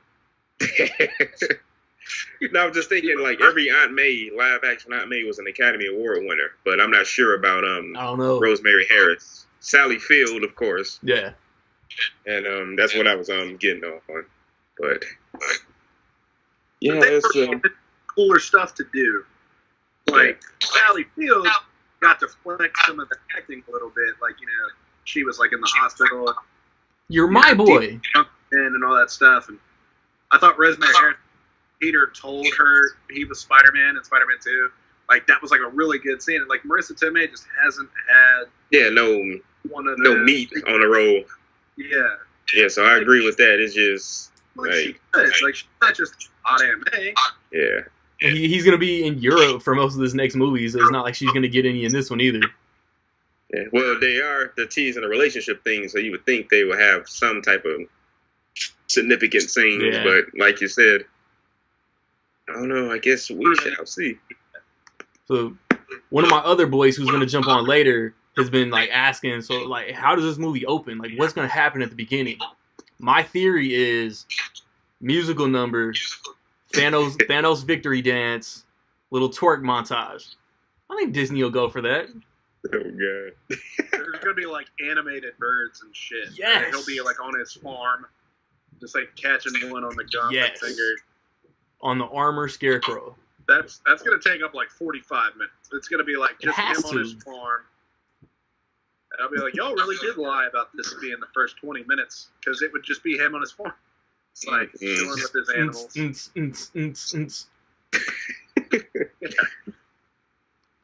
Just dabbing on everybody. Anybody got anything else they want to throw out there as open forum in game? Well, I guess just give my last word because I gotta actually cut out of here. But no, I just hope it's a halfway. Because we're so caught up in the hype. Yeah. Like, what if by chance that the movie is not good? I can't believe you put that into the universe. It's slim chance. I know it probably won't happen, but 3 hours. That's a lot of plates in there. Man, the Russo brothers have my 3 favorite MCU movies, and I just don't see them letting me down for the 4th time. The 4th time. Because remember too, okay, this movie has marketed, the company has marketed this movie much more than what they have spent to make the film. It was $145 million to make the film, and they spent already $200 million to market the movie. And so, how much do you guys think they're going to make for box office opening weekend? I was saying they're going to make it all back opening weekend. World? What's that? Domestic or world gross? Domestic. Domestic, I think they could hit 250. What did Infinity War do? 257? Yeah. I think it's going to be higher than Infinity War. I think they're going to flirt with 3. Everybody's saying 300. I think 300 is so high. But I'm like, it's going to flirt with 3. I think it could get up to like 270s, 280s. Unless it just blows us out of the water. Like, oh my God. I give you 250 at the least. Some theaters are going to play it opening weekend for 24 hours straight. Right. That's the thing. Yeah.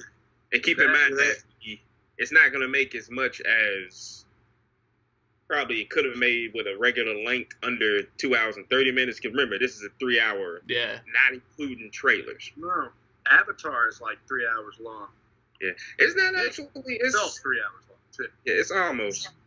It's about 245, 250. But the thing with Avatar is, important point about Avatar is 70% of all of Avatar shows were 3D, which means they had that extra dollar amount on the end. So Endgame doesn't have that advantage. It's going to be in 3D, obviously, but not 70% of the showings are going to be in 3D. So that's why. The whole thing. Yeah. Well, we're all speculating with the fact that yes, this movie is going to make at least over $250 million domestically on box office opening weekend. So I would have to say it would be about a good $278 million. That's about around. I think if it opens worldwide everywhere, I think it'll flirt with $1 billion opening weekend too.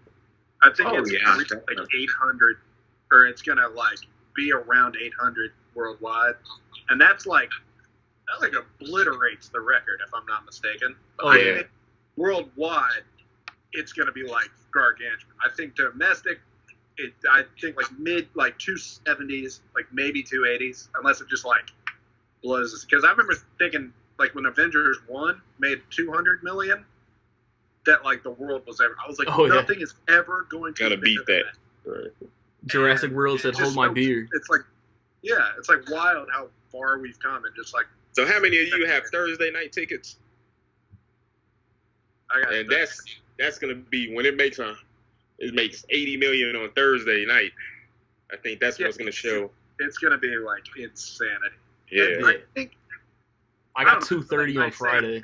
I don't know. I think it could like set records that like won't be broken for a long time. Mm-hmm. And again, I don't know. I've said that before. Like I said that about The Force Awakens. I was like, every movie from here on out can sit down, and like now it's already just been like until they tease up. Broke it. Until they tease up like new Avengers and set up all these kids to carry the torch and all of that, and then that one comes out and does like 9 billion opening weekend. It'll be the fruit of the loins of the original 6. That if this movie does set these unbelievable records, it'll be funny that the movie that breaks them be the Avatar sequels. Yeah.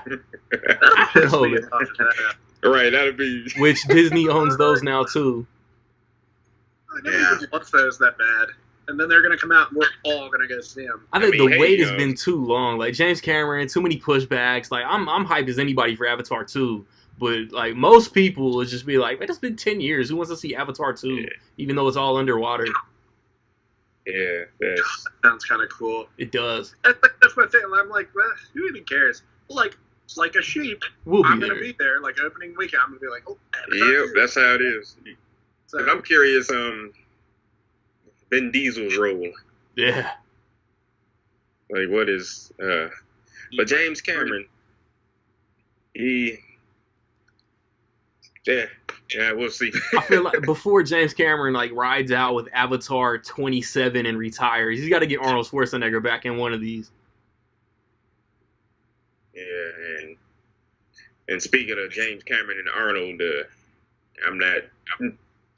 well, no pun intended, I don't have too much faith in the new Terminator movie. Oh, man, yeah, like, I'll see it, but I'm not losing my shit over it. I'm not clawing my eyes out yet. But I will. I was okay. I was okay with Genesis. People were going to hate me for it, but I was okay with Genesis. I actually admired Genesis. It's not as highly as acceptable on how we really very much enjoyed Terminator 2, but I think that Genesis was, for me, it was a really great, fun, entertaining movie. I want to say, I enjoyed. I want to say, like, parts of it were cool, but I also want to say, forget Terminator Genesis because they erased the original 2 movies. Yeah, it's like let me tell you the thing about this is, I'm with Joe. I don't hate Terminator Genesis. It's one thing I hate about the movie. It's not technically about the movie. It's about the marketing. Now, whether the movie was great, whether the movie was great or 10 Man terrible. farted. What's that? So the 10 Man farted. Oh, yeah. One thing that they did, this could have been, with Terminator Genesis, the biggest plot twist of all time. John Connor himself being a Terminator. What do? You give it away in the damn trailer. Yeah. That's what I hated. Imagine going in there and you see this happen. John Connor himself. It's the thing that he's been trying to get away from all these movies.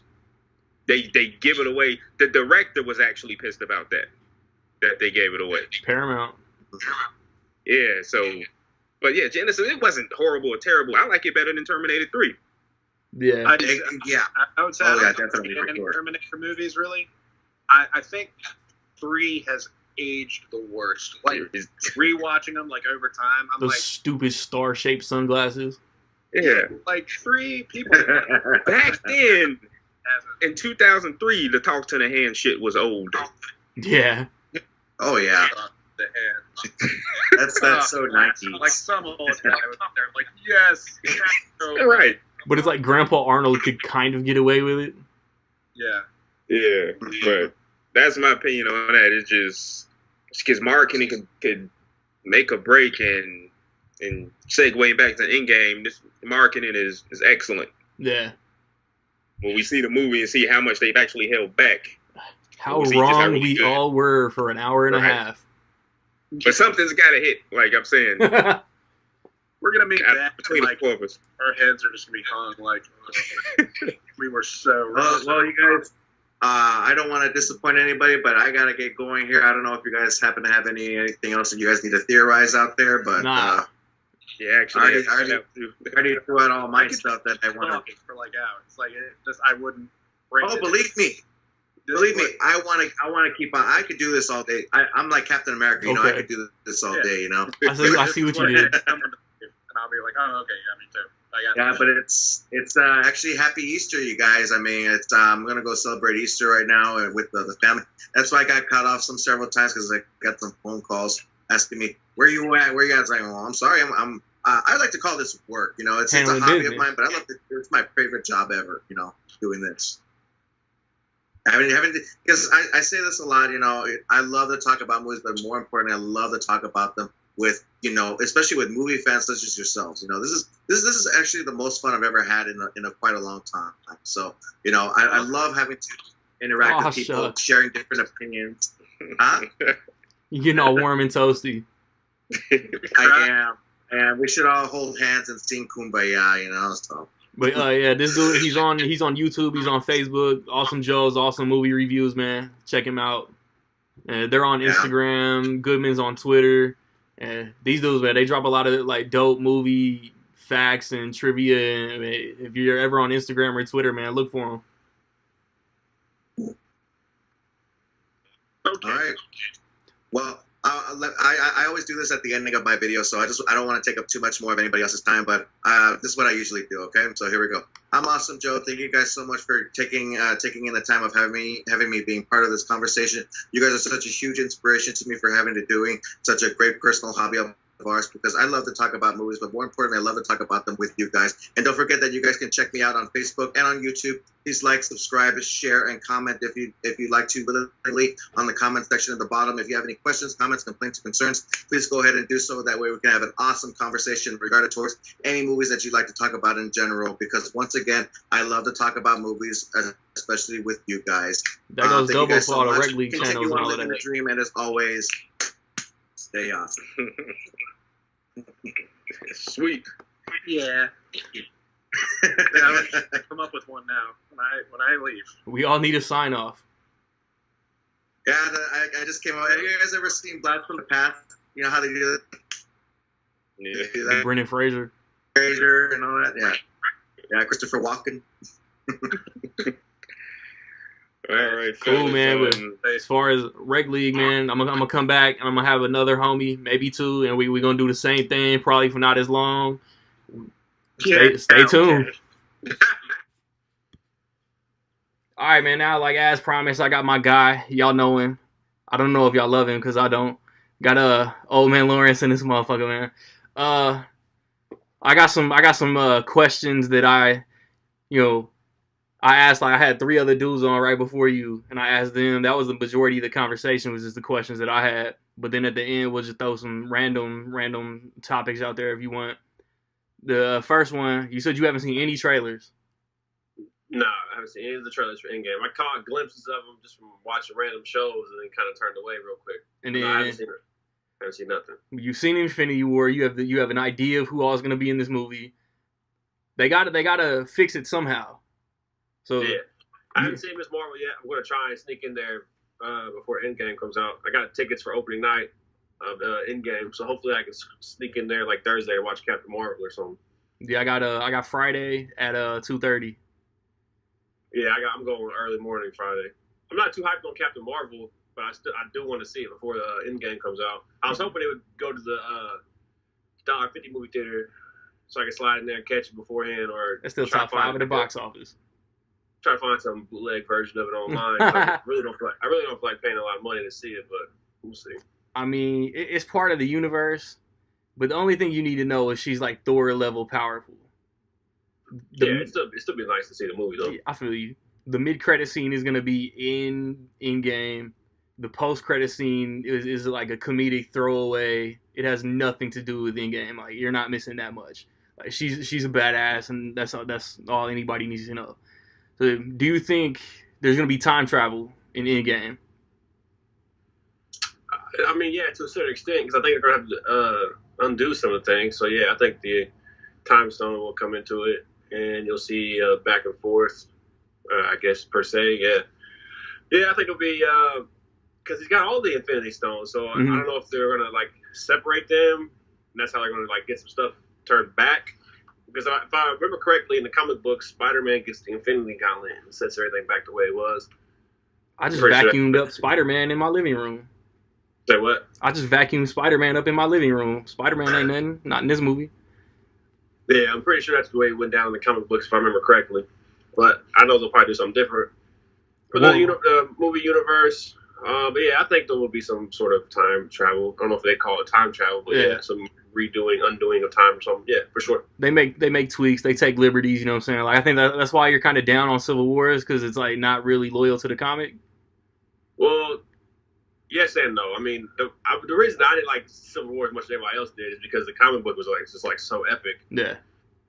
And the movie just kind of made it like, instead of a Civil War, it's just kind of like they were just like two bros like getting into an argument that went too far. Pretty much. But Civil War, like people we've been there, killed and shit. Like, by that definition, we've had a couple Civil Wars. Oh yeah, that's what I'm saying. It should have been called Civil Dispute, not Civil War. Civil Disagreement, Marvel Studios. Yeah, that's what it should have been called. But it's still a dope movie, man. Like, I love Civil War. Zemo was one of the better villains in the whole thing, honestly. And all he did was just, he was a guy. One thing I didn't ask the other guys, do you think we'll see Coulson? Ooh. I didn't think about this till just now. See, because he's in a lot of the TV shows, too, so I don't watch none of the TV shows. He's in Agents of S.H.I.E.L.D. Is he technically still live in the TV shows? Isn't that what I heard? Yeah. Or are they from a different time period, the TV shows? Now they're like years into the future. Like Agents of S.H.I.E.L.D. gets wild as far as like when it takes place and where it takes place and all of this. Like I watch it just because I'm invested in the universe, but it's kind of winding down for me. He might have a cameo, but I don't know if his character will come back. They could do like a flashback type thing where they show like some old scenes that happened before all this went down or something. I think depending on when in the movie Cap and Tony officially make up, and if they go back in time, I think you kind of have to like go back to the first Avengers and save Coulson. Like Thor can just step in because he was there when it happened. But then so you think some wild stuff's about to go down with time travel then, huh? I mean, I don't know. That's what I was telling these other dudes. Like everything we said, like I hope we're completely wrong. But yeah, so I haven't seen another trailer, so don't give me no spoilers about the trailers and talking about the discussion or whatever. But one thing I did see on the trailer was I did see Tony Stark, which leads me to believe that he eventually gets off or rescued, gets off the planet or whatever. So then I'm sitting there thinking like, okay, well, how are they gonna? Oh, so you don't even know where he's at in the trailer. So I got to trailer softly. I just saw his face, and then today I was watching the playoff. I was watching the playoff games earlier, and the Avengers commercial popped on, and before I could turn away, stand up walking to the room, I saw everybody had on some white suits. Hey, tread softly. I'm from Los Angeles. We invented games. I imagine they got some sort of space suits and they're headed to space for something. Who told you how to rouse the bar? So yeah, I ain't seen no trailers, no nothing. That kind of makes my next question pointless. I said, who do you think dies? Who do you think stays dead? If you want to keep that like, as far as like maybe Gamora, Loki, Heimdall, the dusted characters, you think everybody comes back? It depends on what because this is technically the end of Spider-Man has been confirmed to end this phase or whatever, and you hear all these rumors about who's going to be the next heroes and who's going to play them or whatever. People's contracts are up, yada yada yada. So yeah. I don't know how they're going to do it. You gotta think some people are going to go. I've heard Hemsworth is down for Thor 4. I heard that the director of Ragnarok pitched a Thor 4. I heard that Downey, Evans. I think they're done. But see, are they done? Or are they just done doing like feature length films? Or are they like done? Like okay, let's just write Captain America and Iron Man as retiring. Yeah. They don't necessarily die, but I'm going to retire, and then I can pop up for 15 minutes in a movie if you really pay me enough money, or if I have nothing else going on. Yeah. See, I heard the other day. It's just interesting because they make so much money off these movies. I doubt they're just going to get rid of Iron Man. Yeah. I heard even if they pass it on to like Ironheart or War Machine or somebody else takes up the mantle, quote unquote. I don't know how fans will react to it. I don't know. We'll see. That's heard part of the intrigue. That's why everybody's like so happy to see it. everybody wants to see the movie, but like actually the business part is very interesting. Yeah. I heard that Everybody's got Evans. a lot of questions. Yeah, I heard that Evans' contract was up after Infinity War, but of course it made sense to just finish the story, and then Downey might be on like one movie contracts like ever since Iron Man 3 or Ultron. Like who knows?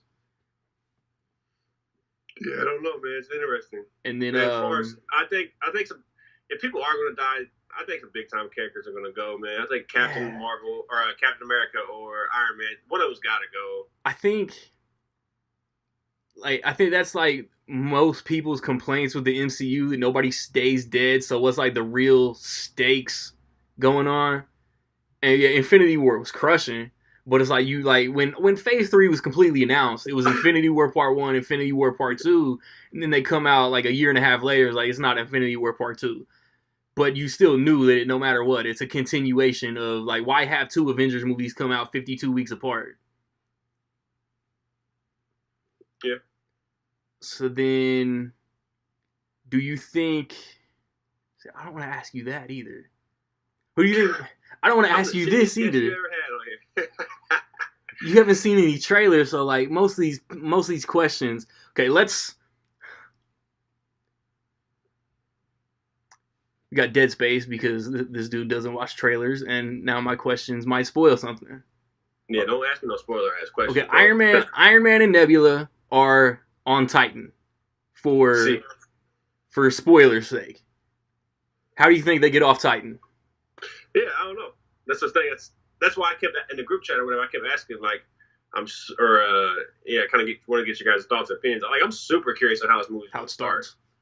I want to know, is it just picked right up where that shit ended? Are they gonna like stand around like look at all these piles of ash and like, oh guys, like we gotta band together, or is there gonna be some sort of time lapse where it's like 2 months later? You know what I mean? Like I'm so curious about how this is gonna. I want to see I want to see Tony's panic. It's like grab a bag or grab something to put all these ashes in. Like we've got to save them. Yeah, I don't know. Like he's hurt. Isn't he damn near dead on that planet? Yeah, like if you remember Infinity War. Yeah, he got shanked. Yeah, Thanos gave him the good like shiv right all up into his torso extremities and whatever. And yeah, did he hit him? Did he stab him in a place where he knew he wasn't gonna die? Did he do that on purpose? I don't know. He sit there. He did something because the nanobites didn't regenerate, and his suit is messed up. Yeah, so somebody's got to come say. I don't know. Does Captain Marvel just happen to be passing through the neighborhood? Yeah. Hey, bro. See, that's kind of like my lazy kind of expectation that Captain Marvel got the page.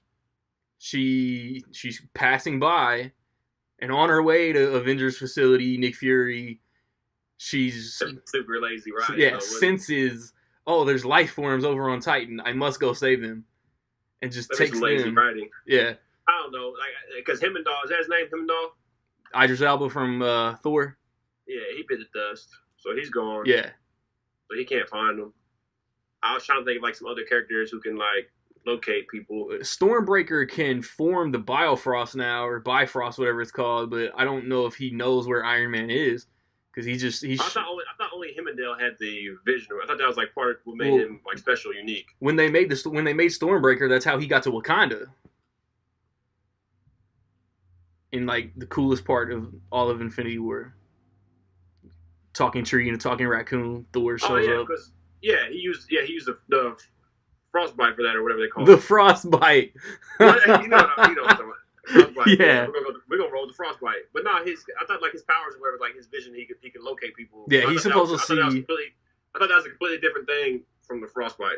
I mean, he's like the guardian of Bifrost. yeah. He guards the Bifrost. He guards Asgard, and he's supposed to be able to see everybody in all the 9 realms. So he could stalk Natalie Portman for Thor. Yeah, I thought his vision was his power, and then the Bifrost is just something completely. But anybody can guard the Bifrost or whatever. Yeah. I mean, that's the way I always. Scourge was doing it. I was gonna say because I know he bit the dust. Like you said, he got him to Wakanda in time. No, that's not how it went. No, he got Hulk. Yeah. He sent Hulk to Earth. And he coincidentally landed in the Sanctum Sanctorium. Yeah, he bit the dust early. No, good aim. Because Thanos got that. I went back and rewatched movies in different orders, so my order's a little messed up. I watched Thor Ragnarok the other day, so now I'm thinking he's still alive, but yeah, I forgot. He bit the dust early at the very beginning of Infinity War. Hulk got a couple licks in. Then he caught them hands. He caught them big old purple hands. Yeah, I'm curious what they're gonna do with the Hulk, man, because he's acting like a little bitch. And then he got the impotence. Back, he got the impotence. That's what I asked him dudes earlier too. At what point in the movie do you expect Hulk to come back? I don't know, because in Ragnarok, he was like, "You don't understand. If I turn into the Hulk again, I'm not coming back." Then he turns into the Hulk again. I'm like, "Come on, man. I mean, You're being real dramatic." It was to save the day and all that shit though. Yeah, but he's like, "You don't understand. It's like he's got his hands on the wheels. It's been 2.5 years. I'm trapped in the trunk. Yeah, I'm not coming back." you big green asshole. He wanted him in Infinity War. He put his hands on him. Thanos beat the shit out of him. Yeah. Got a lot of Marvel fans upset because they're sitting there thinking like, no way, like Hulk is a world breaker. Like Thanos, he don't want no smoke with Hulk. He wanted all the smoke. He kept it in his lungs. He and put that smoke out. He exhaled after about 35 minutes of holding that shit in. Let me see. Yeah, so I'm super curious to see how they do Hulk, man, because they kind of wrote Hulk off to be a little bitch. Yeah, you kind of negated all my questions. My last one was just like stupid. Like after everybody gets saved, how long after that does Spider-Man still not feel so good? Yeah, like I said, I've been going through and watching some of my favorite Marvel movies to get ready for this. Ghost Rider, yeah. Elektra. Oh yeah, for sure, man. Classics. But I still think, and I pointed this out like as soon as I got back from the theater when Infinity War first came out. I thought it was so corny, cheesy, lame, whatever. How Spider-Man had the longest death. You know what I mean? Like everybody else was like straight ash. But no, like he started like real slowly, like his parent. Like he gave a little speech on his way out, like, "Sorry, Mr. Stark." Like they just had to stretch that one. That's what Tony said though. You had to have that emotional punch. If something happens to you, that's on me. So the whole time, wherever, because I know where Iron Man is, based on the trailers. I think I don't know where the movie starts him at, but I know where he is. And so he's dealing with like, man, the kid's dead because of me. Because he told me he's thinking everybody's dead because of me. Shit. Yeah, so Thor. Fucking Star-Lord, dumbass. Nebula. I blame Nebula for all that. Come on. I'm not blaming Star-Lord. I am not on team fuck Star-Lord. Don't give me that look. Yeah, we're going to get sidetracked. I'm going to need a couple minutes explanation on that. Because they're executing the plan. Magic kick, magic punch, and then fuck your magic chokeslam. And then Mantis is on his head. Spider-Man was this close, had it off. Star-Lord comes in, he's asking the question. He doesn't have a clear answer. And then Nebula, he left with Gamora. He didn't come back with her. He came back with the Soul Stone. That's what triggered it. And then Star-Lord did what he did and made the movie an hour longer. Oh, so it's Nebula's fault? Come on. You going with the real butterfly effect story over here. Nah, Star-Lord messed it up. Everybody knows Star-Lord messed it up. Big time. Big time. Like, she's supposed to just find out her sister, who she finally squashed all the beef with her. Finally, after all these damn movies, squashed the beef with her sister. Just found out that she's dead. You can expect her to just, like, be quiet, not say nothing? Like, if I say this out loud, Star-Lord might lose his mind. Guardians 2 was months after the first Guardians. Infinity War is like 4 years after Guardians 2. They've been cool for years now. That's what I'm saying, bro. Whatever. Just found out her sister died. Nah. Star-Lord. Messed up. I like Star-Lord. Messed up. That's why I don't want Nebula. I don't want Gamora to stay gone because eventually we're getting Guardians 3. Oh yeah, see that's the thing. That's another thing too. Like if you, I haven't really seen what movies they have planned, but I'm sure like T'Challa, he's coming back. He has to. I was thinking that too. Like they announced.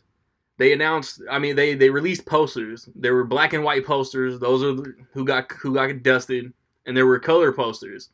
Black Panther and Shuri were both black and white. Who's running Wakanda? If there's a time jump, if if it starts and Probably M'Baku or whatever his name is. could he run like 2 villages or whatever? Two tribes? They came. Remember his village came to defend Wakanda, so they're probably already in the capital.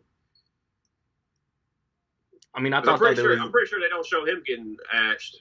No, they don't show it. He didn't even get a poster. We was talking about that earlier too. I think he got like he's a badass actor, dude. He's a beast. I started Black Panther earlier. I got about halfway through it. Yeah, he's a beast, man. He's a hell of an actor. You haven't seen Us yet either. Nah, it's on my list though. He's dope in Us. Like it's got the same actress from Black Panther. Yeah, he's on the come up. Actress too. That casino scene in Black Panther was badass. Aside from Claw trying to rap, I thought that was cheesy. He was like, "Hey man, play some music." And they're in the getaway chase. Play my mixtape. What else? You got any? Who got axed in Infinity War that hit you the most? You're like, damn, not him. Because for me, it was King T'Challa. When he got, I was like, nah, man, don't say it ain't so. You got to take me back a whole year though. I don't know. Like I think like just when who was the first one to turn to dust? Bucky. I was just like, what is going on? And I noticed like all the Guardians. I watched it too. I can't remember who the first one. Like Ash was. All the Guardians started going. I think like Groot hit me a little bit because Rocket was like right there. Yeah, Rocket went too, didn't he? No, Rocket's here. Rocket's still alive. Where is he? Oh yeah, he's back on Earth. That's right. Because you're right. Because it's just Tony and Nebula that are left out there. Yeah, Tony and Nebula are the only ones off Earth that are still alive. I don't know, like the way that they executed it, man. It's hard to not say Spider-Man. Nah, that's what I'm saying. I think they did that shit on purpose. Yeah, I think they did. Cause like Jason's been saying, like Tony's carried the entire universe. So like whoever was lost, like had to like hit him the most. He has no idea if Pepper's still here. He has, you know what I mean? Like he knows because Thanos explained it. Like half of everybody's gone. He just doesn't know who survived. Yeah, man. I need some. This is where we need that like comic book experts. We can have them on the panel, ask them. Does that mean like celestial beings too, man? Or what kind of power does Thanos have? You know what I mean? I don't know. Like I've seen like stupid like fan speculation that Thanos like purposely waited for like Ego, Odin, and the Ancient One to die, and then he did what he did. But I don't think the movies are gonna go into all that. I don't think they will either. Honestly, I think it'd be too convoluted to do that. Yeah. So like I think, but obviously Star-Lord lost his power when Ego died. So I mean, I don't know. Thanos is just the power of the stones, man. The power of the stones make Thanos that guy. Yeah, I want to know how any celestial beings or anything like that. I don't know. There's a lot of questions. I don't. 3-hour movie, so hopefully we get some answers to some of this stuff. But I know they've announced that they're not gonna do it. But I really wish they put an intermission in here, man. At the halfway point, let me go refill my popcorn. Let me take a whiz. No, yeah, with my bladder, man, I need a couple bathroom breaks. You feel me? Like this is almost childish, man. I told these dudes earlier, like I'm fasting, like I can't be trying to get up and miss anything. I might be super petty, like when I get to the movie theater, I'm like, all right, man, look, I bought this large popcorn for the free refills. Now, what I have in my back pocket is a paper bag that I brought with me. So I'm gonna pour this popcorn in that paper bag right now. But I want you to give me a refill right now. Right, motherfucking now. I don't want to miss none of this movie. Yeah. Bro, man, they should have done an old school intermission. You know, had the dancing hot dogs and the popcorn. Let's all go to the movie. Yeah, they should have thrown an intermission in there, man, for real. You got any just random open forum questions, guesses, what might happen? No, I mean, as far as like guesses, I don't know. I think it's got to have a happy ending. Honestly, I think Disney, Marvel, it's too big of a cash cow not to. But yeah, I don't know. I hope it's really epic. I hope it's really good. I hope it's what we've been waiting for. Does Cap pass the shield? I think him and Iron Man both will exit in some capacity. Yeah, either through death or retirement or whatever. I think you'll see a lot of heroes bow out. Like, okay, I can't do this anymore. A lot of the OGs.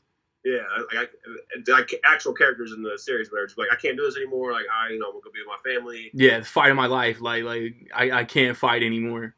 Yeah, I feel like some people might die off, but I think other people are going to be like, nah, I'm good. Like let's pass the mantle. Let's get some younger guys in here, whatever. Yeah, like in not so many, not in a literal scene, but there has to be some kind of okay.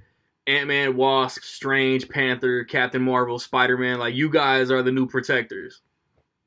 Anyway, because you got Sam Wilson in the comic books. I mean, you got Bucky Barnes in the comic books. Like there's different characters to take on the roles of these their predecessors or whatever. I don't know how you want to word it. You know what I mean? Yeah. But, like in the comic books, there's like so many new characters too. It's just like it really just depends on what Marvel wants to do. I mean, you can bring in Riri as Ironheart. I mean, you can literally do anything. It just depends on what they want to do, what they think is going to make the most money. Because I mean, let's be honest. At the end of the day, they have a fan base right now, and it's all about the Benjamins. Yeah, and then back to the business aspect of all of this. I think Bucky has a good like 4 or 5 movies left on his original 9 movie deal.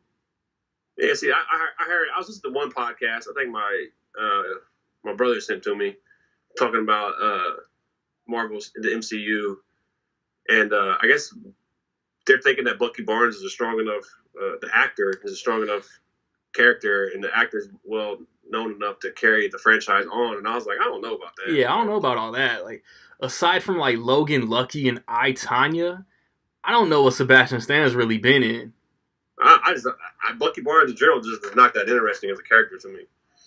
That's what dudes was saying earlier. He's been a dope piece in a story, but I mean, because I've read comic books for a long time, I've never really followed Bucky Barnes. Like, yeah, I was hyped on him. And like he killed Iron Man's parents, man. Redeem him all you want, man. I don't know if he's Captain America. Forgive and forget. Right, and then yeah, like Falcon is Falcon, man. Papa Doc's not Captain America. Papa Doc is Falcon. And there's you got the whole War Machine thing. Yeah, they could go a lot of different ways, man. Yep. But if they do go back, if there's time travel, they end up undoing some wrongs. Yeah, man, let my man Don Cheadle walk again. Let's back up. Yeah, I think that they'll. I mean, like, there's like 3 hours, man. There's so many dominoes they could do. They could bring back Coulson. They could do something to prevent Civil War. They could do. That's what I was gonna say. Like, maybe they go all the way back. Not even create Ultron. Prevents Sokovia from going through all of that. Prevents all Civil War. No Accords ever exist. War Machine never gets paralyzed. Like, Killmonger back. What up? Yeah, save Killmonger. Black Panther could be like, look, we got to go all the way back to the 90s and save my uncle. And Killmonger's never evil. God. Yeah, damn, he might just open up an Easter egg right there. I just went really deep. There's about to be a part 2 where there's like a whole movie based on like what do we do now that we got this power. Yeah, they go back and save Quicksilver. They're gonna spin-off TV show. Well, shit. If they save Sokovia, if they don't even create Ultron, Quicksilver never dies. Yeah, I watched Ultron again. Yeah, that's your Suicide Squad, huh? Yeah, Ultron's not that good. I mean, the end scene is there's some cool shots in it, but by far the best part of that movie is the Hulkbuster and the Hulk. I wouldn't Ultron, argue that dude's actor. He's got a great voice. Yeah, James Spader is so dope as Ultron. Yeah, he played that character real well. He's like middle of the pack for like. There's so many dope villains now. Like everybody used to complain about the MCU villains, but I swear since maybe Ego, I would say ever since Ego, they like churned out like quality villains. Yeah, Ego, I watched Guardians of the Galaxy too, man. That's a really good movie. It's so good. Yeah, that's what I said on the last podcast, man. It's like I love that they brought James Gunn back, man. Because no matter who they hire to direct Volume 3, it's just not Guardians of the Galaxy without James Gunn.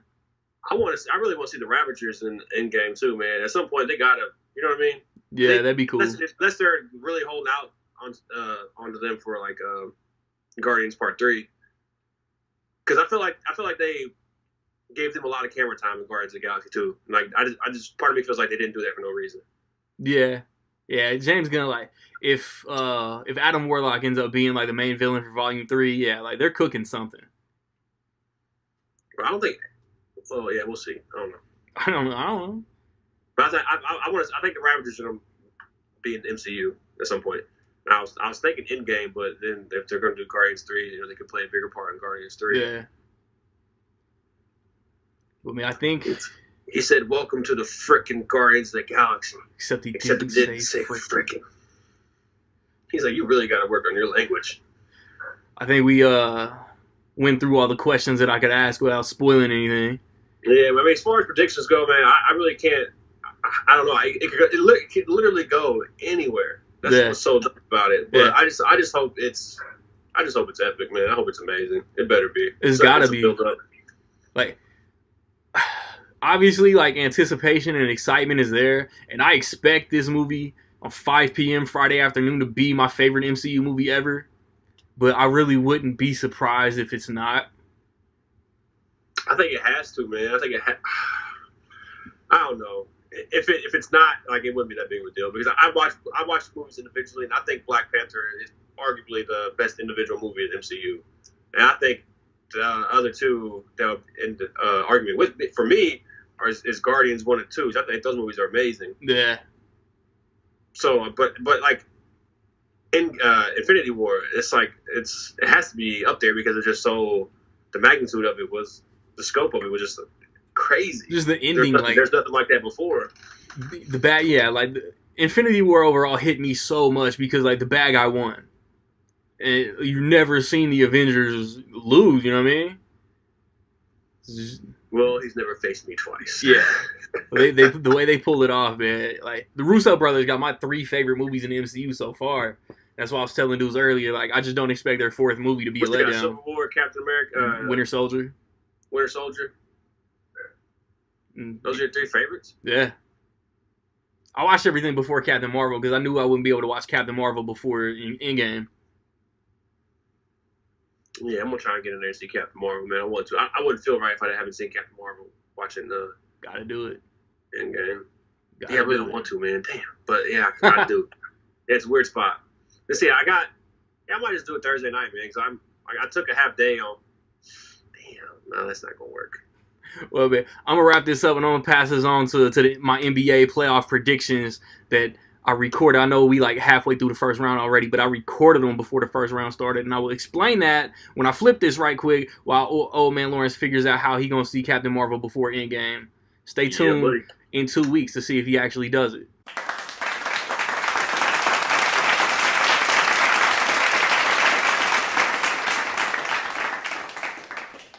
Yo, what's really good, man? This is gonna be uploaded a little late if you're on my personal YouTube channel. Sorry, life happens. Life got in the way. I wanted this up 2 days ago and it didn't happen. If you're on Rec League Podcast, man, this is getting posted, shared. You know, it's out there for the world. Like basically after the first round of the playoffs are already over, but this is the earliest as far as the way I schedule the release of my episodes. This is the earliest I could get you guys this. So if you're on an audio only, man, like Facebook, not Facebook, I'm sorry, Anchor, Google Podcasts, Spotify, Breaker, Stitcher, however you get your Rec League fix, you just gonna have to have the faith that I keep it real and I'm honest with mine. And I got it before the playoffs started, but after the season was over. And the first round of the playoffs is still ongoing, man. Because if you're on YouTube, you can see I have last episode's dry erase board still up. My facial hair is long. I have significantly more facial hair in the intro to this episode, in my Avengers discussions, in my Endgame discussions, and now we just gonna have to do this. So Hopefully y'all know that I keep it honest. Like nobody wants to make a show where they lying. You know what I mean? It's counterproductive in my opinion.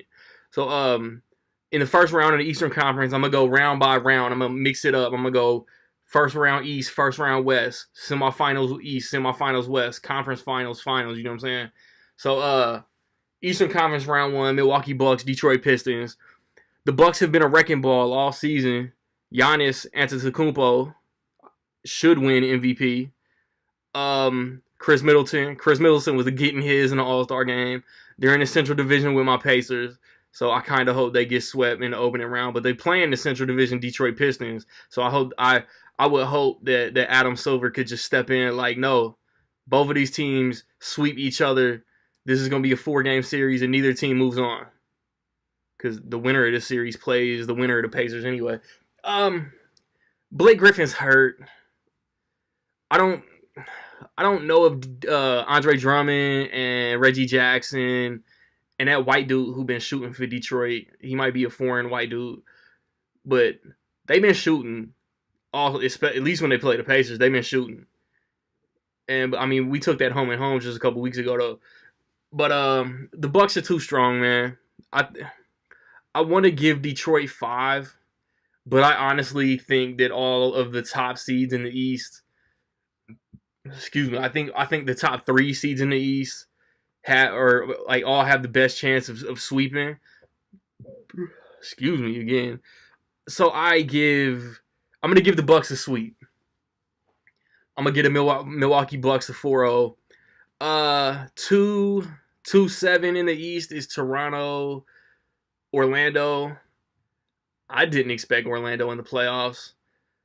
With Kawhi Leonard, I would hope that the Raptors will be a different animal in the playoffs. Like, Orlando is strong. Orlando can be scary, man. Vucevic, Aaron Gordon, DJ Augustine, Evan Fournier. Like, they got players, man.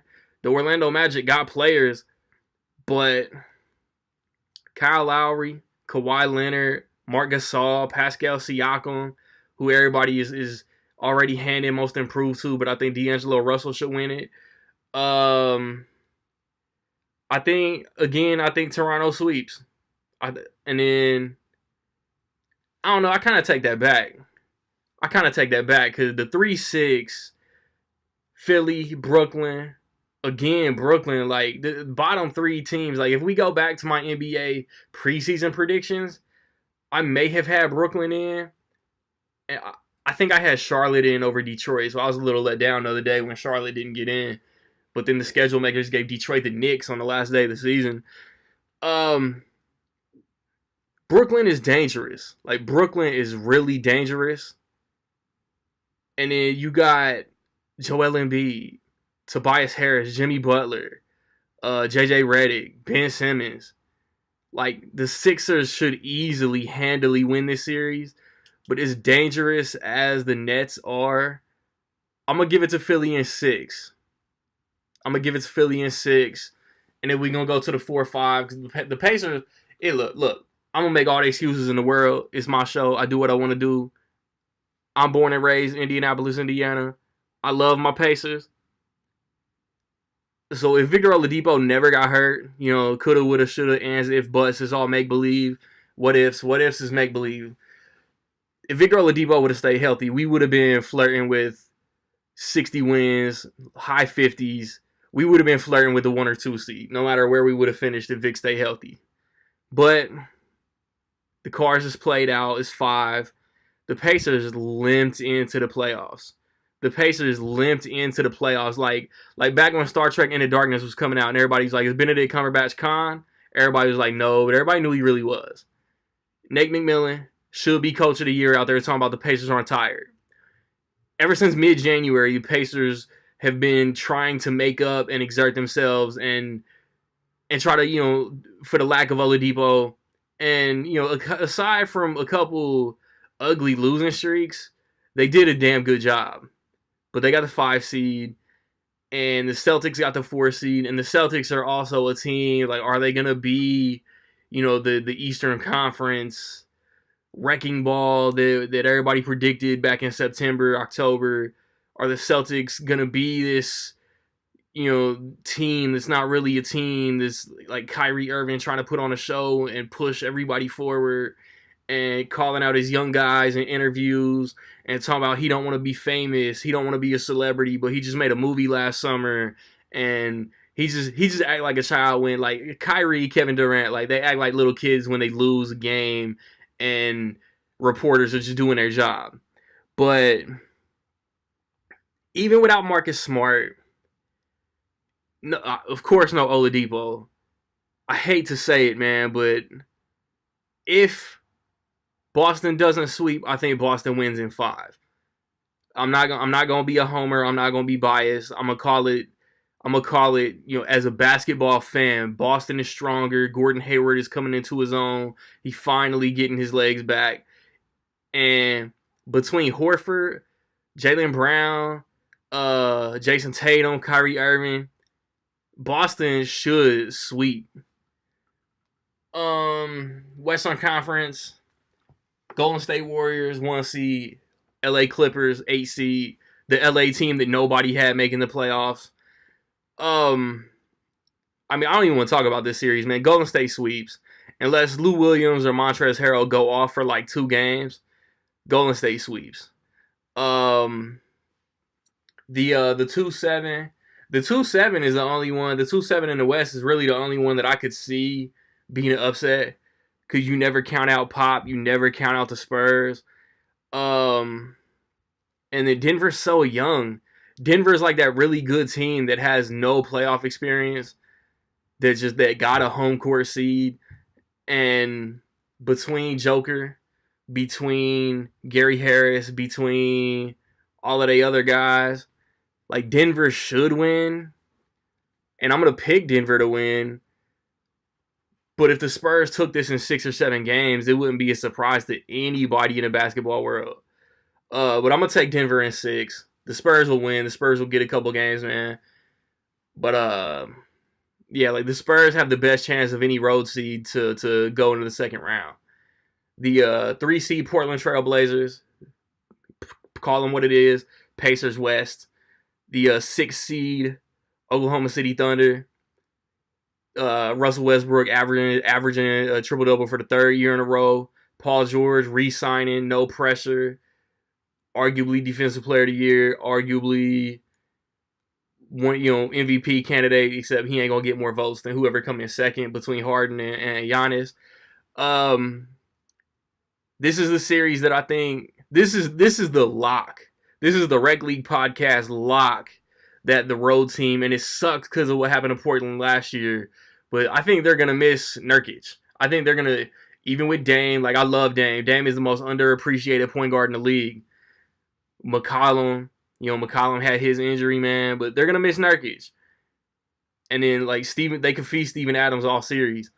Westbrook, PG... I think OKC beats the Blazers in 6. I ain't gonna say sweeps. I ain't had New Orleans beating Portland last year, but Portland got swept last year. I don't think they get swept this year. I think they get 1 or 2. 4-5 in the West. Houston Rockets, Utah Jazz. This is the one. Like this is the one that ruined what Adam Silver and the NBA experts that claim to be all-knowing in his game. This is the series that messed up the entire bracket, the entire series, because if Houston wins, they play Golden State round 2, and everybody wanted Golden State Houston in the Western Conference Finals again, but that's impossible now. Honestly, the Western Conference Finals, man, whether it be OKC, Denver, San Antonio, Portland, whoever come out of that, it's gonna be fun just to see that team in the Western Conference Finals and not Houston, or if Houston upsets, not Golden State. But yeah, Utah. I think Houston wins in 7 games. Houston over Utah in 7. I like Gobert, even though he's getting undeserved Defensive Player of the Year mention. He ain't leading the league in blocks. You know who did that? That was Miles Turner. And the league leader in blocks this year is getting no Defensive Player of the Year consideration, which is ridiculous. And then Donovan Mitchell is so nasty. But, I mean, when it comes to Houston and they firepower, I just don't see Utah beating them. I'm sorry. East round 2 would be Milwaukee, Boston. This is the one, like, I think that Boston, like, won the regular season series from Milwaukee. And this is the one that it's like... If Milwaukee lost, it would be a huge letdown for them. But then, like, I think Giannis has just, like, exceeded, you know what I'm saying? Like, Giannis has evolved into probably the best player in the NBA. Like, Giannis Antetokounmpo is at a point where unless he's injured, you're just not going to stop him. And nobody on the Celtics can stop him. I think Kyrie might win the Eric Bledsoe matchup, but it's like, who's going to step up? This is going to be a series of which role players step up. That's all it is. The superstars are going to do what they do. Like, we're at the part of the season where superstars earn their paycheck. So Giannis is going to earn. Kyrie is going to earn. Gordon Hayward might even earn. Eric Bledsoe. Whichever Lopez the Bucks got. Like, he going to be out there making threes that he ain't got no business shooting. I think the Bucks win this in 6. I think the Bucks go to the Eastern Conference Finals and beat Boston in 6. My 2-3 would be Toronto, Philly. And this, I don't know why, but I just don't know if Toronto gets over this hump. I think Joel Embiid overpowers Gasol or whoever they got matched up against him. I think this is where, like, Tobias Harris, Jimmy Butler, like all the trades Philly made come in and they show why they was traded for him, man. I think Philly wins in, again, 6. If it goes 7, Toronto's winning. I don't see Philly winning Game 7 in Toronto. And West round 2 will be the series nobody wanted this early. Warriors, Rockets. And then, again, like, I think it's a long series. I don't know if it goes 7, because I don't want to see another Game 7 where Houston can't make a 3 to save their life. But Houston has home court this time. So this, again, like, I'm gonna sound boring, man, but I think they'll beat each other. They'll tire each other out. And Golden State wins in 6. And it might come down to, like, maybe DeMarcus Cousins over oh man, I can't think of Houston's center right now. But DeMarcus Cousins is just going to outplay him. Give me a comment, give me a voice message, whatever. Curse me out because I couldn't remember this dude's name. I know he got the native, like, streak in his hair like Schroeder from OKC. Man, I can't remember this dude's name. But, I mean, Steph could go off, man. Barring injuries, man, because it's like somebody always has an injury in these high-profile series, and nobody wants that. But I think Golden State in 6. I think Golden State has more shooters, and they'll just make more shots. Because you never know. Like, PJ Tucker could go cold. Eric Gordon could go cold. The only player that I know won't go cold for Houston is James Harden. He's going to find his shot. Okay, the other series in the West is going to be Denver, OKC. And this is another one that I think between what Russell Westbrook, Paul George, Steven Adams, like, I think the core of the Thunder outplay the core of the Nuggets. The Nuggets' youth and inexperience is going to do them bad, you know what I mean? Like, Joker might get his, but then I think OKC defensively stops everybody else for Denver. And every series in the second round goes 6 games, which obviously won't happen. I'm not an expert. I don't get paid by no NBA TV, Bleacher Report, TNT, ESPN. But I'm just saying what I think could happen. And I think OKC could beat Denver in 6 games. Eastern Conference Finals, Milwaukee Bucks, Philadelphia 76ers. I think this is the series this is the OKC, I mean, this is the Golden State Houston that everybody wanted in the East. I think. Maybe. I don't know. And this one comes down to can Joel Embiid stay healthy? Can they make a run this deep? Can all the pieces that Philly traded for outplay the 60-win Milwaukee Bucks? And I feel like if the NBA is rigged, I feel like Philly is the sexier pick to go to the finals. But Milwaukee is the better pick, and Milwaukee will be the team that I want. So I'm going to say this might be ill, but you know, like, you want the conference finals to run long, and then it rarely does. So I'm going to say the Eastern Conference Finals runs 5 games, and Milwaukee wins that 5 games. Western Conference Finals, Golden State, OKC. I mean, I got to give it to the champs until somebody takes them out. That's just how my mind works. I think it'll go 7 between the defense of OKC, the firepower of Golden State. I think Golden State wins in 7, and it's gonna be heartbreaking for OKC to make it to the conference finals and then lose to Kevin Durant. And it'll be, I don't know if it's gonna be coming back from 3-1. I don't know what the magic of the series is gonna be. I don't know if Paul George can shut down Golden State's shooters. But like I said, like, I give it to the champs until somebody beats them. So my NBA Finals that I don't even want to predict is Milwaukee Golden State, which is going to be a really fun matchup if it comes to be. And again, I say Golden State wins until somebody could beat them. But if any Eastern Conference team can beat Golden State, it is the Milwaukee Bucks. Good thing the Phoenix Suns didn't make it to the finals. They beat the shit out of the Bucks. That was a joke because Phoenix, of all teams, swept the Bucks in the regular season. I want to see Giannis bully DeMarcus Cousins. I want to see Giannis bully Draymond Green. I want to see Steph and Clay just be unstoppable against Milwaukee. Like, I want to see a 7-game finals. So this is the one that I'm going to cop out and not say how many games.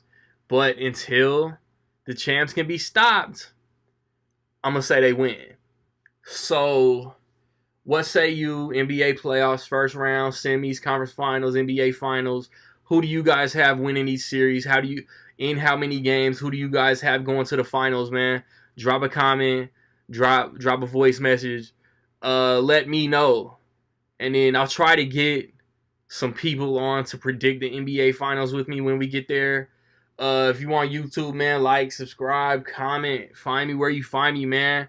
When we come back on the Rec League, if we ain't talking about no hip hop, I might piece it to where I do Avenger predictions before and after with this in between. I'm not sure yet. For all I know, man, chill until the next episode, because this could be where I end episode 15 of the Rec League podcast, man.